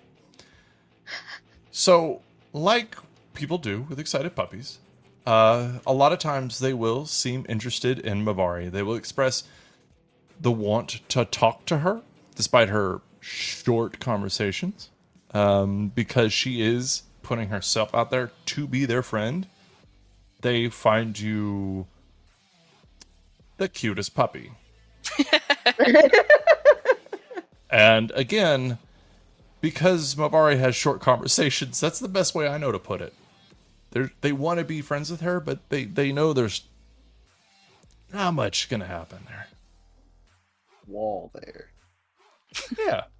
So y'all wake up the next morning after a long rest. Right. A lot of them are still sleeping. They get comfortable in their own, and there's a couple of them who are watching you. The older woman, she's watching you. You can see she looks seasoned. She has very tanned skin. She has not been living in these buildings for very long. You think that either she works outside a lot or she's not from here, but she is awake and staring at all of you. Whatever else seems to be asleep. The candle is melted and out. Good morning, whoever's up. What would you like to do? Delta needs the least amount of sleep, so I would imagine he would probably also wake up first. Yeah. Probably not. So remember, Fallswind's used to being up at night. So because I'm going to abuse this with any other character that I can do, long rest doesn't specifically mean sleep. So he But would if you don't probably sleep, you get exhausted. Yeah, it's That is Yeah. actually in the wording. Like, Oh, is it? Okay, Yeah. that was Seltra only needs 4 hours of sleep. That's why I said that he would Yeah. probably he requires the least amount of sleep in the party. thought you said you only needed 6. No, Falls like in with a- Seltra, No, Seltra no. specifically only needs 4. that's straight sleep. Okay, well, after the 6 hours, Fallswind would have Yeah. been up and probably would have gone foraging for food. Before the sun came up? At sunup. Okay. All right, so yeah, you are able to do it. So you go out there. There are no signs of life. You hear no animals at all. No birds. Nothing in the woods. No movement. So you just want to go out there and get it and come back? Yep. Okay, roll a perception check.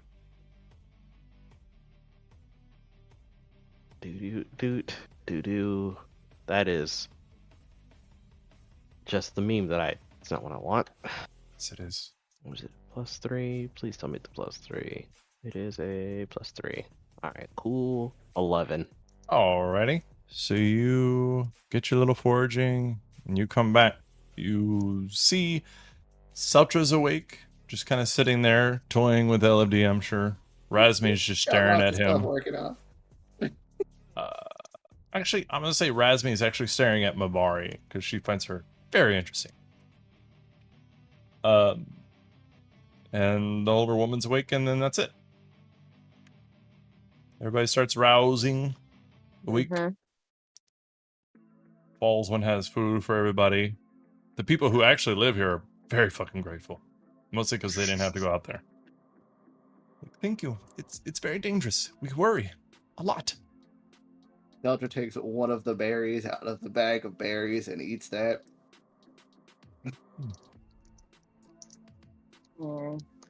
I pick at my food, and I don't really say much. Everybody's awake. You guys are sitting there with the people having a foraged breakfast thanks to Fallswind, the barbarian.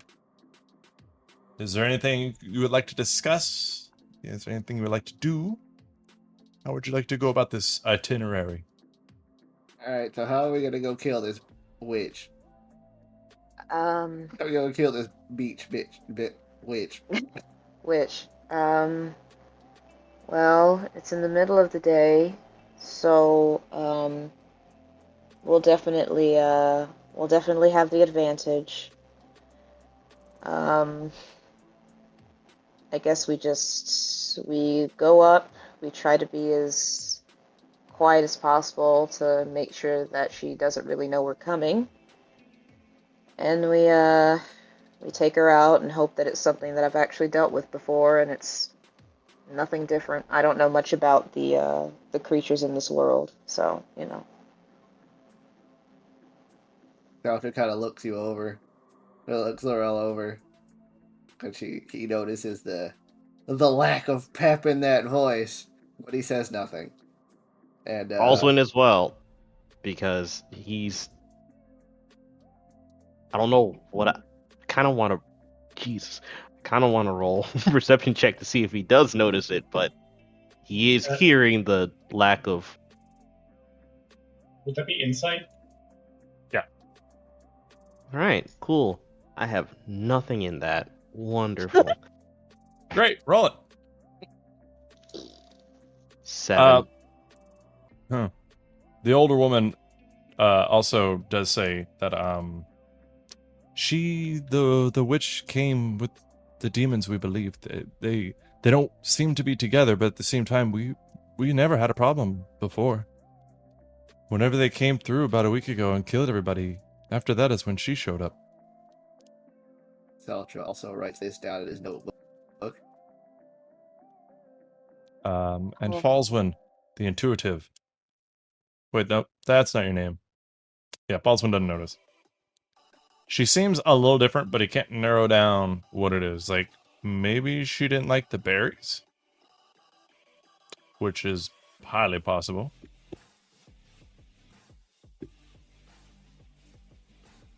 Alright, so we should head out probably soon Yeah, to go take care of this. yeah. Agreed. Haven't been rolled. Oh wait, no, I'm good. Never mind.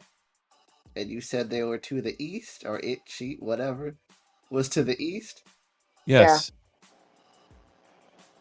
All right. Like looking at Laura, like okay. Is everybody good? Teltra starts shoveling his stuff back in the bag. Yeah, let's go. And I stand up and adjust my armor and just stand by the door. It's late morning once everybody got up and was talking about it and everything like that. It's probably around 9 a.m. Laurel will notice that her shield now has like a little like slowly pulsing light, like a circle, like a little disc in the center of it with like a slowly pulsing faint purple light, kind of like Seltr, the shield that he made. Oh. I thank you. You're welcome. What does it do?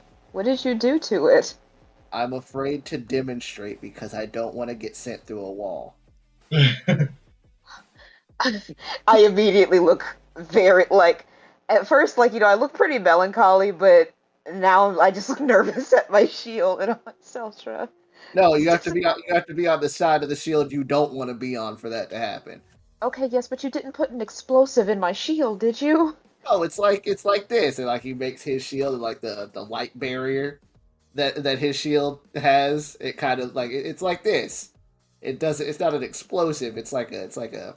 And like he touches it, and like when he touches his shield, like he doesn't actually touch the metal part. Like a panel of light appears right in front of it, and he can't push his finger closer to the actual metal part. Oh, okay. So this just offers me a little bit more protection. Yes, like like I said, you have to be on the side of the shield you don't want to be on for that to happen. Okay. All right. I'm not gonna lie. I was a little worried that you I wouldn't have that. put a bomb in your shield. Well, I Well, don't that know, is trust at Seltra. its best. Well, I don't know, Seltra. I don't know. You mentioned something about explosions last time, and I was just kind of hoping that wasn't your go-to. I Thank didn't you. even I do that on appreciate. purpose. I mean, okay, I did do it on purpose, but like, I didn't make the bomb. Well, no. I was talking about never mind. It doesn't matter. Thank you. I Sure you didn't. appreciate. And what's it called? Seltra will also go over to Mavari and hand her a ring. Say yes. Say yes. What is this? It is a ring that will let you cast more spells. Like if you cast a spell, you can recover the magic that you use to cast that spell. Okay. You're really easy to talk to. Is that a good thing? Yes. Like Okay. an actual yes. But yeah. Cough, cough, it does require attunement, cough. So just keep that in mind. Attunement. I don't think I've used any attunement slots. Well, now you have. Can I even Yeah. attune to it yet? I mean, you could do it while everybody's getting ready to go. I think it takes Yeah. an hour, so you'll be good. Okay. Get this So you shindig guys- started. Head to the forest, eh? Yep. Okay. Sure will. You Trying guys. to sound less like you inhaled helium, Laurel. No. You guys head to the forest, and you arrive coming out and entering into some woods. As there are cliffs on your left side, not high cliffs, about 10, 15 feet high, various stages.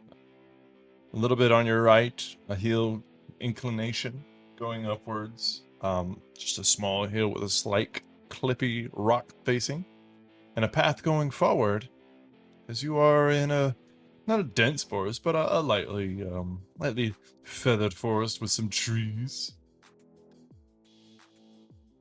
Alrighty. You can see in front of you there doesn't really seem to be much there. She's somewhere in here, but you don't really know where. But I'm gonna let you guys freely move. But if you move somewhere bad, like if there's a swamp trap and then a swamp thing comes out and kills that person, that's on you. This is a swamp, not a forest. I forgot Karst. Hello. Oh, there he is. Oops. Awesome. I invoke the Um, right of whoopsie daisies. All right. So, what type of order would you like to go through this forest in? Let's start there. Seltra will have LFD walk a little in front of him. That way I'll LFD be can back. take those hits for him. I'll be next to LFD. What say the Okay. rest of you? No, I'm gonna stay right next to Seltra. I'm not going too far forward. All right. Alright, so LFD. Oh, I guess it falls one's going first.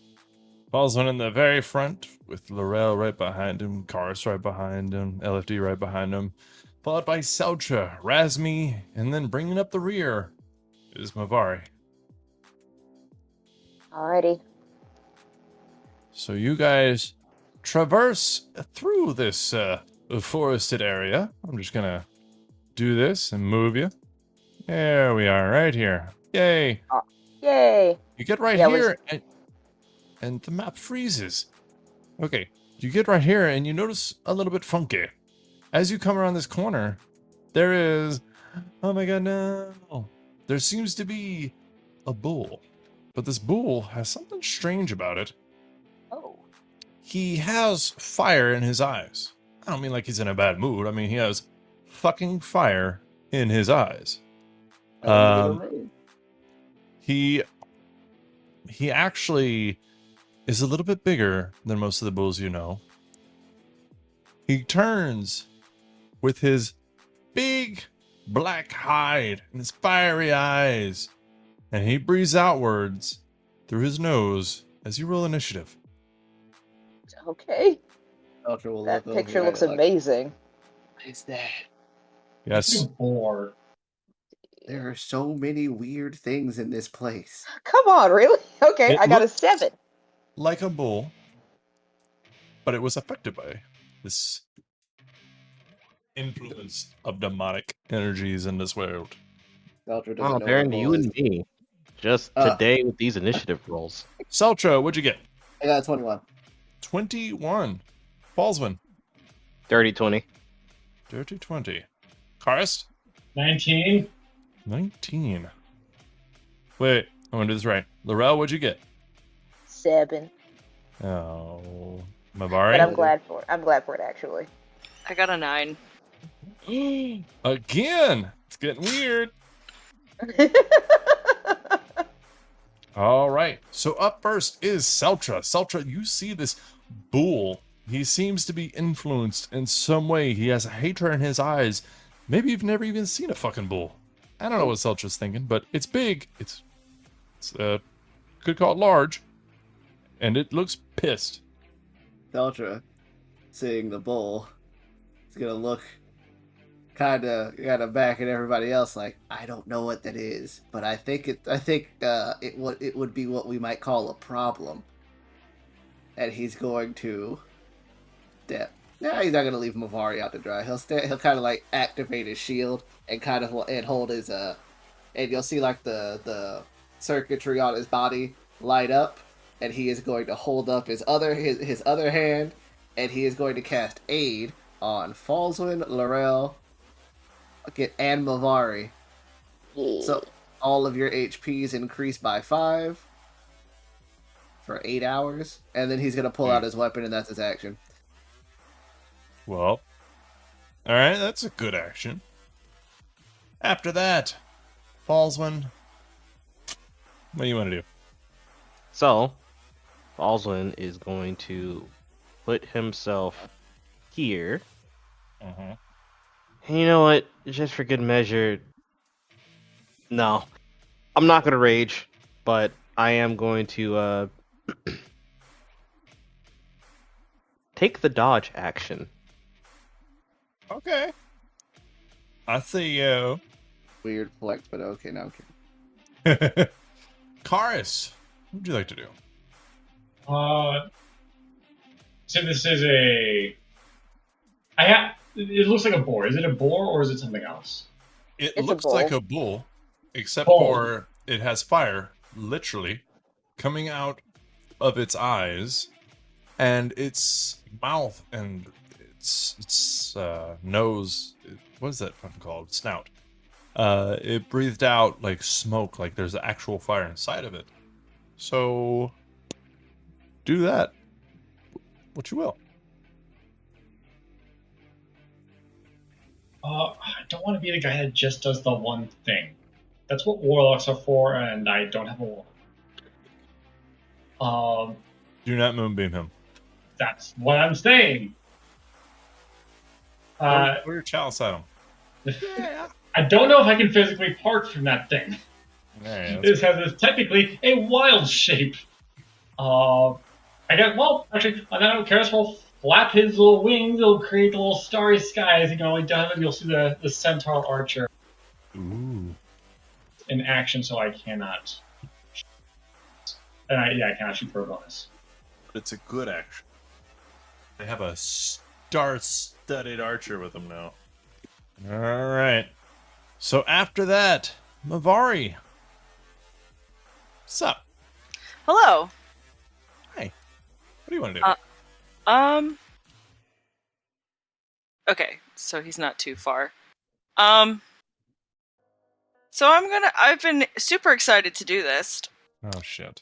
I'm going to cast Haste onto Falswin, Ooh. and Falswin just glows like a slight blue around him. As you see, Mavari has her hands out and her eyes are glowing. Yeah. Falswin's heart feels like he's just full of adrenaline all of a sudden. So, have fun with I that. walk back. Oh heck yeah!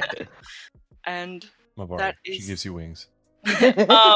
just to make sure everyone knows, until the spell ends, the target's speed is doubled. He gains a +2 bonus to AC, has advantage on dexterity saving throws, and gains an additional action to each of its turns. God dang. Well, all right then. And how long does this last? Up to 1 minute. Up to 1 minute. Or is it concentration? It is concentration. So this bull suddenly gets the idea to hit Mavari. Interesting. Yes. His 5 intelligence tells him Mavari's the one to go for. It's like, damn, that's crazy. I know nothing but magic stuff. Yes. Anyway, okay. Well, after Mavari is Laurel. So, Laurel, you're tanky. Get up there in front of Fallswind and get hit. I mean, hit it. Actually, I'm actually counting. I don't think I can get all the way up there. Hold on. I'm 5, 10, 15, 20, 25, 30. 30. Okay, alright. Interesting. Interesting. I'm going to actually... I'm going to stand next to Fallswind. Wait, that is like just grass, right? I just want to double check and make sure. Okay, double check and making sure. I didn't know if that was like a hill or something. Okay, I'm going to stand next to Fallswind to try and hold the line, and I'm actually going to also take the dodge action.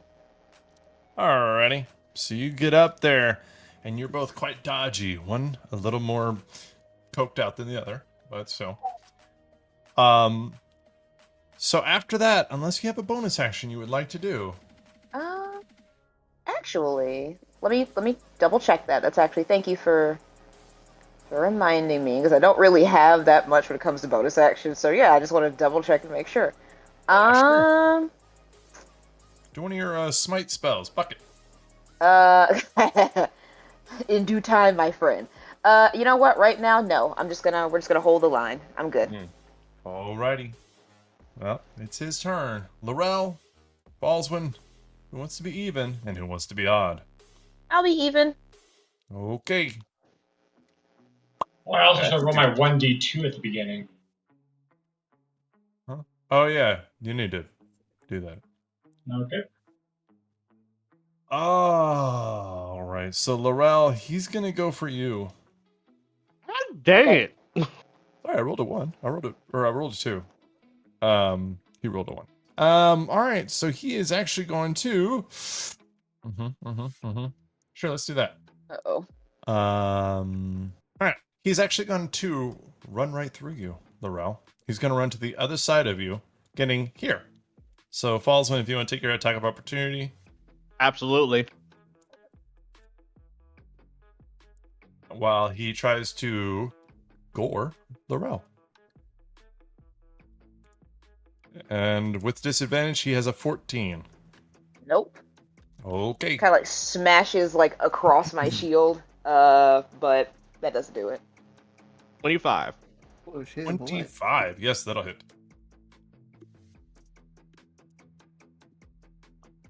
He's a rather large target. Not too hard to hit. He doesn't seem very tactical. 15. 15 points of damage. Done. Alrighty. So, after that is the end of his turn. Seltra. You see this guy in front of you. He is literally right in front of you. He looks like he ran.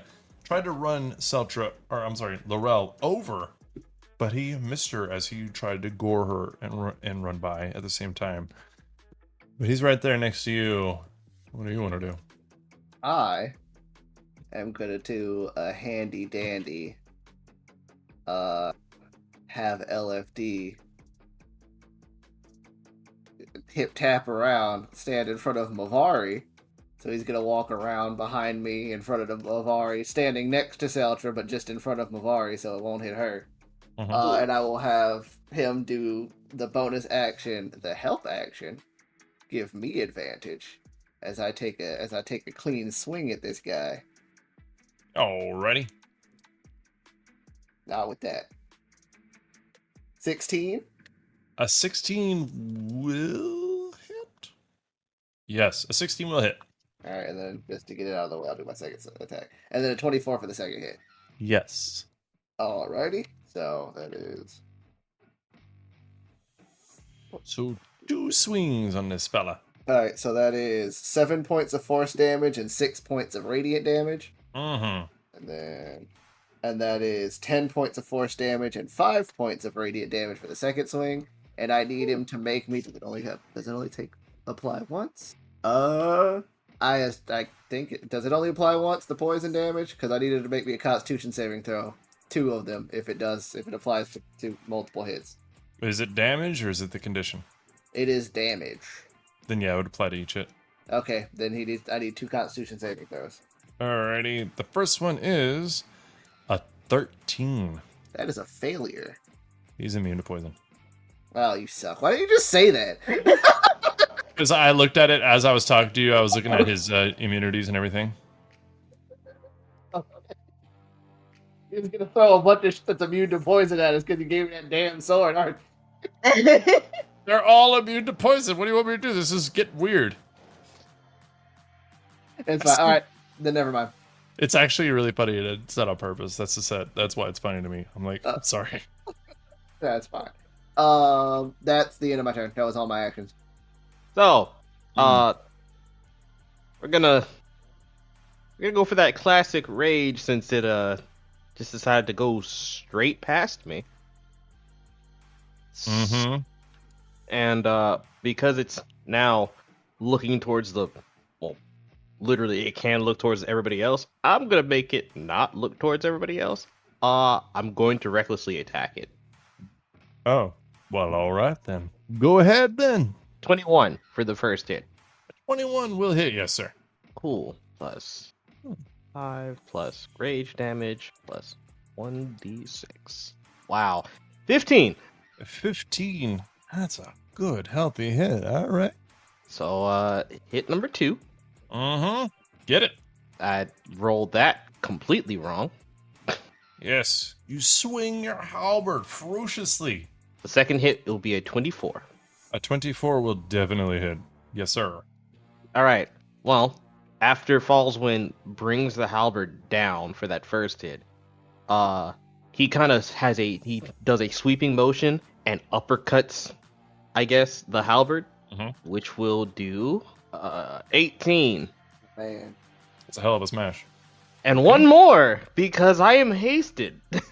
Yay. Oh my god, I forgot about this. Also, just to remind you, the bull now has disadvantage when attacking anybody else aside from Fallswind, and if it does attack somebody else and it hits, all those attacks are resisted again aside from Fallswind. Well, fuck. And the last hit is going to be a 23. A 23, yes, that'll hit. Awesome. Thank you, Mavari. Do you have extra attack? Yes. So you actually have another hit. Okay, I thought that only meant that I got specifically one more attack. But Anytime you take the attack action. That's what it says. okay then. Yeah, I don't like it either. Trust me. I think it's a bunch of bull. Get Let me it? not forget to add my rage damage. And 15. God dang. That's from the butt of the weapon? No. That's it. Oh, sorry. The butt of the weapon is a bonus attack. I used the attack action. Yeah, we're having fun, kind of. I'm not. And see, thanks to you, now I know I get to do it one more time. Yes, he is already at 1/5 of his hit points. Well, I'm sorry, 1/3. That's not the right word. Cool. And since I am attacking recklessly, boop, oof, whew, 23. 23, yes sir, will hit. You know, this is a hardy fucking bull. I'm just putting that out there. This guy is stacked. He's a demonized bull. Okay. Special creature. So now that I know that the other two hits, so what happens is after Fallswind brings up the halberd, he lets the momentum carry it onto his shoulder, and then grabbing the back end, uses his neck as a fulcrum to spin it around, and then brings it up and back down again. Now I'm excited. I don't like it, but I'm excited. You can see fucking flames spitting out of every cut that you're making on this fucker. But that will be the end of my turn. Huh. Damn, he is not going to get another turn. Well, no. He might. He is. He's pretty fucking hurt. That was a lot of damage. Let me just do this real quick. That was about 60 points of damage. No wait. That was more than that. It was about 80. That was a lot. Mavari, this is the effects of your haste. Falls when putting some fucking damage out there, but also making himself a target. There's an entire screen full of just Fallswind rolls. Forrest, it's your turn. Follow that up. Good luck. I'm gonna shoot him. Pew pew. Roll plus 6. Does a 21 hit? Yes, he is a large target. You hit him with this celestial fucking arrow. All right. Typical fashion. You see the comet kind of just originate from somewhere within the centaur's torso as Karis draws back the string, or the string's not existent, but the bow bends accordingly. And then as the comet reaches the outside, or it reaches Karis' hand and the bow, it launches forward and does 8 damage. 8. He is. I believe it's radiant. Yep, 8 radiant damage. Next in the initiative order is Mavari. Mavari, I don't know. Do whatever you want. Motherfucker. Reach it down. Where are you? Can I hit you from here? Yeah, I can. We're good. That is why LFD is in the way. I know not of what you speak. He's right there, isn't he? Yeah. Oh. You want to run away? Do it. Let me get this attack off. I mean, she hasn't used an action, so she could just disengage. Hey, you know what? Don't you have something to do? Go make a cake. Yeah, I'm gonna disengage and move away. No. All right. Oh, the one time someone finally listened to me. Oh. Ha! Yeah, I just moved back by Karis in his beautiful form, all space-like and shit. I mean, she casted haste. That you've done more than enough. A beautiful description of Karist. All face like and All right. never before So, has a more apt description been given. okay, so we're having a great time here. After Mavari, in this fast-paced armor, it's Laurel. All right, excellent. I'm the thing charges past me it bashes against my shield, and I panic for a second as it gets past me. And then I'm going to bring my hammer across against its flank, like right on the hip. And let me see. We'll keep doing the hammer because, it's becoming a classic. He is 13. very hurt. 13, unfortunately, will not hit. Alrighty, and then I'm going to try again. Right across the side. Ah, dang! No, that's another miss with a 10. That's my turn. All right, so we know what's about to happen. Somebody did a shit ton of damage to it, and to say it's pissed is an understatement. So it's gonna turn around to Baldwin, snort out its smoky little breath, and it's gonna go in for a gore. A phobia. He definitely hits. And he's going to do 15 points of bludgeoning damage. Is there anything else on top of that? Nope. That's it. Oh, okay. And you're raging, so you only take 7. So 7 points of bludgeoning damage. As he gores at you, and that is the end of his turn. It could try to run you over, but he can't go anywhere. All right, so after that, Seltra, it is your turn. He's not very much for this world. Finish him off. Alright, Seltra will use his bonus action to command LFD to give him the help action. Mhm. Which LFD, his little purple eye lens, kind of like foot laser targets an area for Seltra to focus on. It's a natural 20, by the way. Natural 20. Destroy Wait, him. what's the total? His AC's 15. Is 28. All right, fine. That barely gets it. That's 14 points of force damage and 7 points of radiant damage as Seltra, as LFD marks his spot and Seltra slashes the sword right into. I'm guessing it's like right up in the haunch of its leg. It is. You can see it kind of stumbling, just trying to stand. It is barely alive. Does a 20 hit? It does. It does hit. Yay! Yes. Can you kill it? Can you? It'll come across again for 12 damage. That's 8 force damage and 4 radiant damage. Yeah, you cut across it and flames spout out its cut as it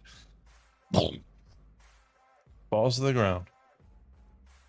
Seltra looks down at the sword in his hand like, I kind of get used to this being up close thing. As long as they don't hit me. That's the end of combat, right? You guys are out of combat. Okay. Falls win. Because haste is dropped. Falls win. Drops to one knee, breathing heavily. Kinda like he feels like he just ran several miles. In a line of speed. Are you okay, Falzlin? I'll be fine. Just I need a moment to breathe. Ah, that was a rush. Ah. Huh. Oh, okay. I mean, Ooh. Falls was not going to know what happened unless Bavari says. Bavari says something. I gave you drugs, is what my. Exactly. You are asking the wrong person to describe something to you. She's over there playing with grass again. Hey, it is what it is. I'm just saying. Fallsman doesn't know what happened to him. He just knows he's tired because I'm following what Haste does. Seltra looks over at Mavari playing with grass and is like, Isn't that what happened when you died? You sure you want to do that again? So, I mean, you might be okay because I don't see any rabbits. I don't think I didn't die when I was a rabbit. Oh my god, I'm so confused. I thought you said you were a rabbit when you died. I believe she said she was a rabbit at some point. I was other things too. Your life is such an enigma, and I wish that I could ask you more questions, but I feel like I'd get the same answer. So, Razmi will kneel down in the grass in front of Mavari and kind of smile, and I don't want to use the word patronizing, but in a patronizing way, kind of just go, so, can I say some words, and you tell me if one brings you great joy? Okay. Family. Circus. What's No. a circus? Park.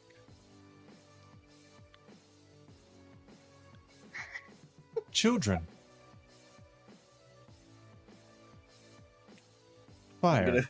Seltra's gonna like walk up behind her, put a hand on her shoulder, like, I don't think this is going anywhere. Razmi smiles at you and goes, "It never seems to at first, but eventually, all research leads to somewhere.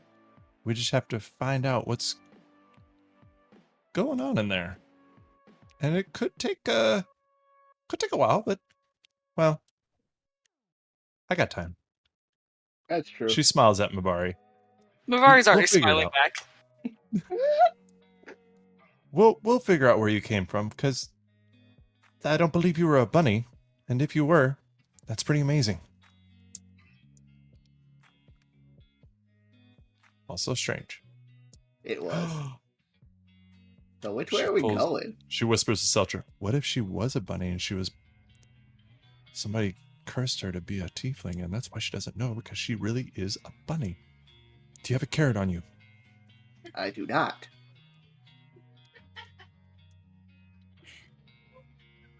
Seltra will look over at the boar, though.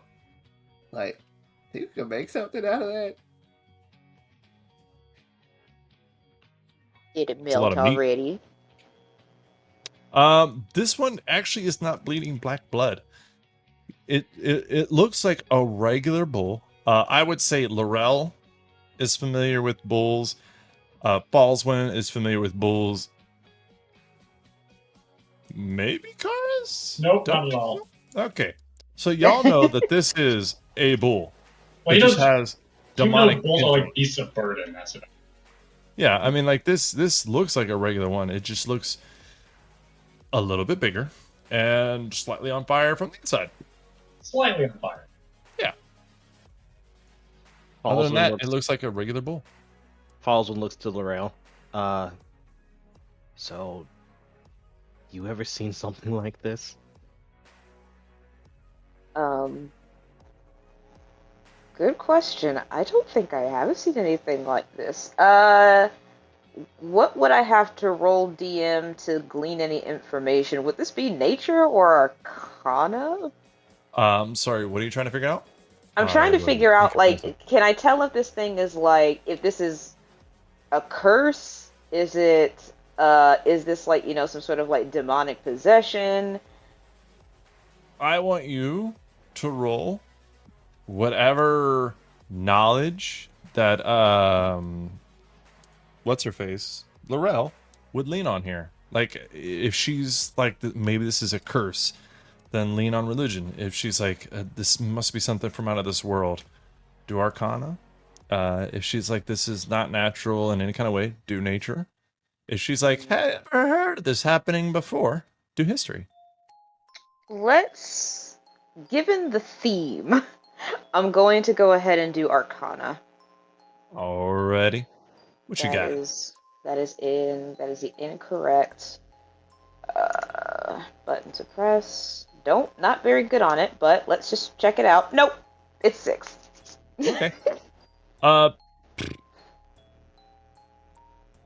Man, this is fucking weird. Nope, this is weird. I don't think I've seen anything like this before, Falcon. And that honestly upsets me. Yeah, because Falswind knows things like demons, and not just because of hell, but he doesn't know about demonic possession or anything like that. So he's just a farmer. Yeah, no. Nope, this is weird. This is very weird. And I don't like the fact that I can't really figure out what this might be, so looks like we may just have to keep going and figure out what other clues we can glean. Seltra, can you write these in your journal? What am I writing? Let's do Firebolt, possibly cursed, maybe possessed.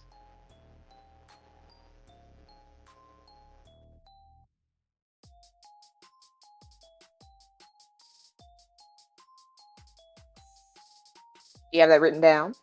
Yes. Okay, excellent. All right. Okay, then all we have to do is just pick the right way to go. I just sort of look. Just sort of stare. Okay, so it looks like it was down on this path, so what say the rest of you? Do we go down this fork or do we continue down where it's a little sunnier? Well, if we're fighting a witch. Oh, what's it called? If we're fighting a witch.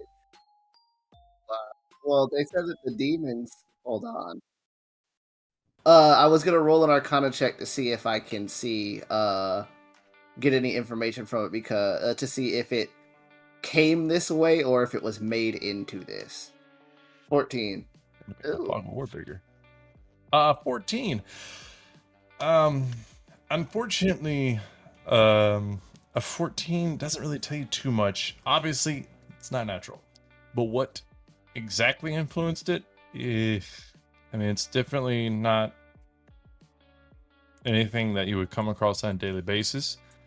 But it could be magical. You're just not really sure what kind of magic could do it. If it was magic or a spell.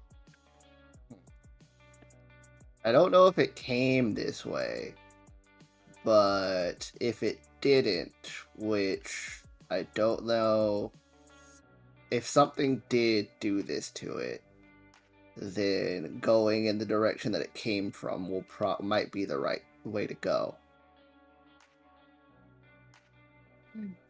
All right then. I guess we'll just go down the path that it might have come from.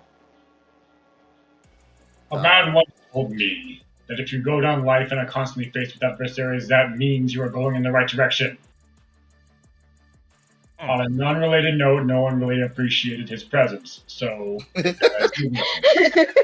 Do with that information what you will. He does have a point. So, that is true. East. Oops. But well, on the one hand, that is the direction the bull came from. On the other hand, we were told that the witch lives in the east, which is that way, and he points to the other path. Right. Right. East. Right, east. Okay, let's keep going east. So do you want to move yourselves back in the marching order before you move along? Yeah. I think it'll do is next. Okay. Boop. Now you gotta keep it strong. It should probably be self-explanatory, but Karis drops the archer. How long does it last? Last 10 minutes. Oh, that's a shame. It's a short, wild shape. Also, it emits bright light. All right. Hey, why don't you keep that on? I think that's okay. For a second, I thought we were going during the day. Because why would we ever go during the day? It is during the day. Yeah, it's during the day, but I think that's for another reason. You should probably just do it. Yeah. Okay. So as you guys come up to this path, you see snorting 2 more of these bulls stomping through the dirt and looking up at you.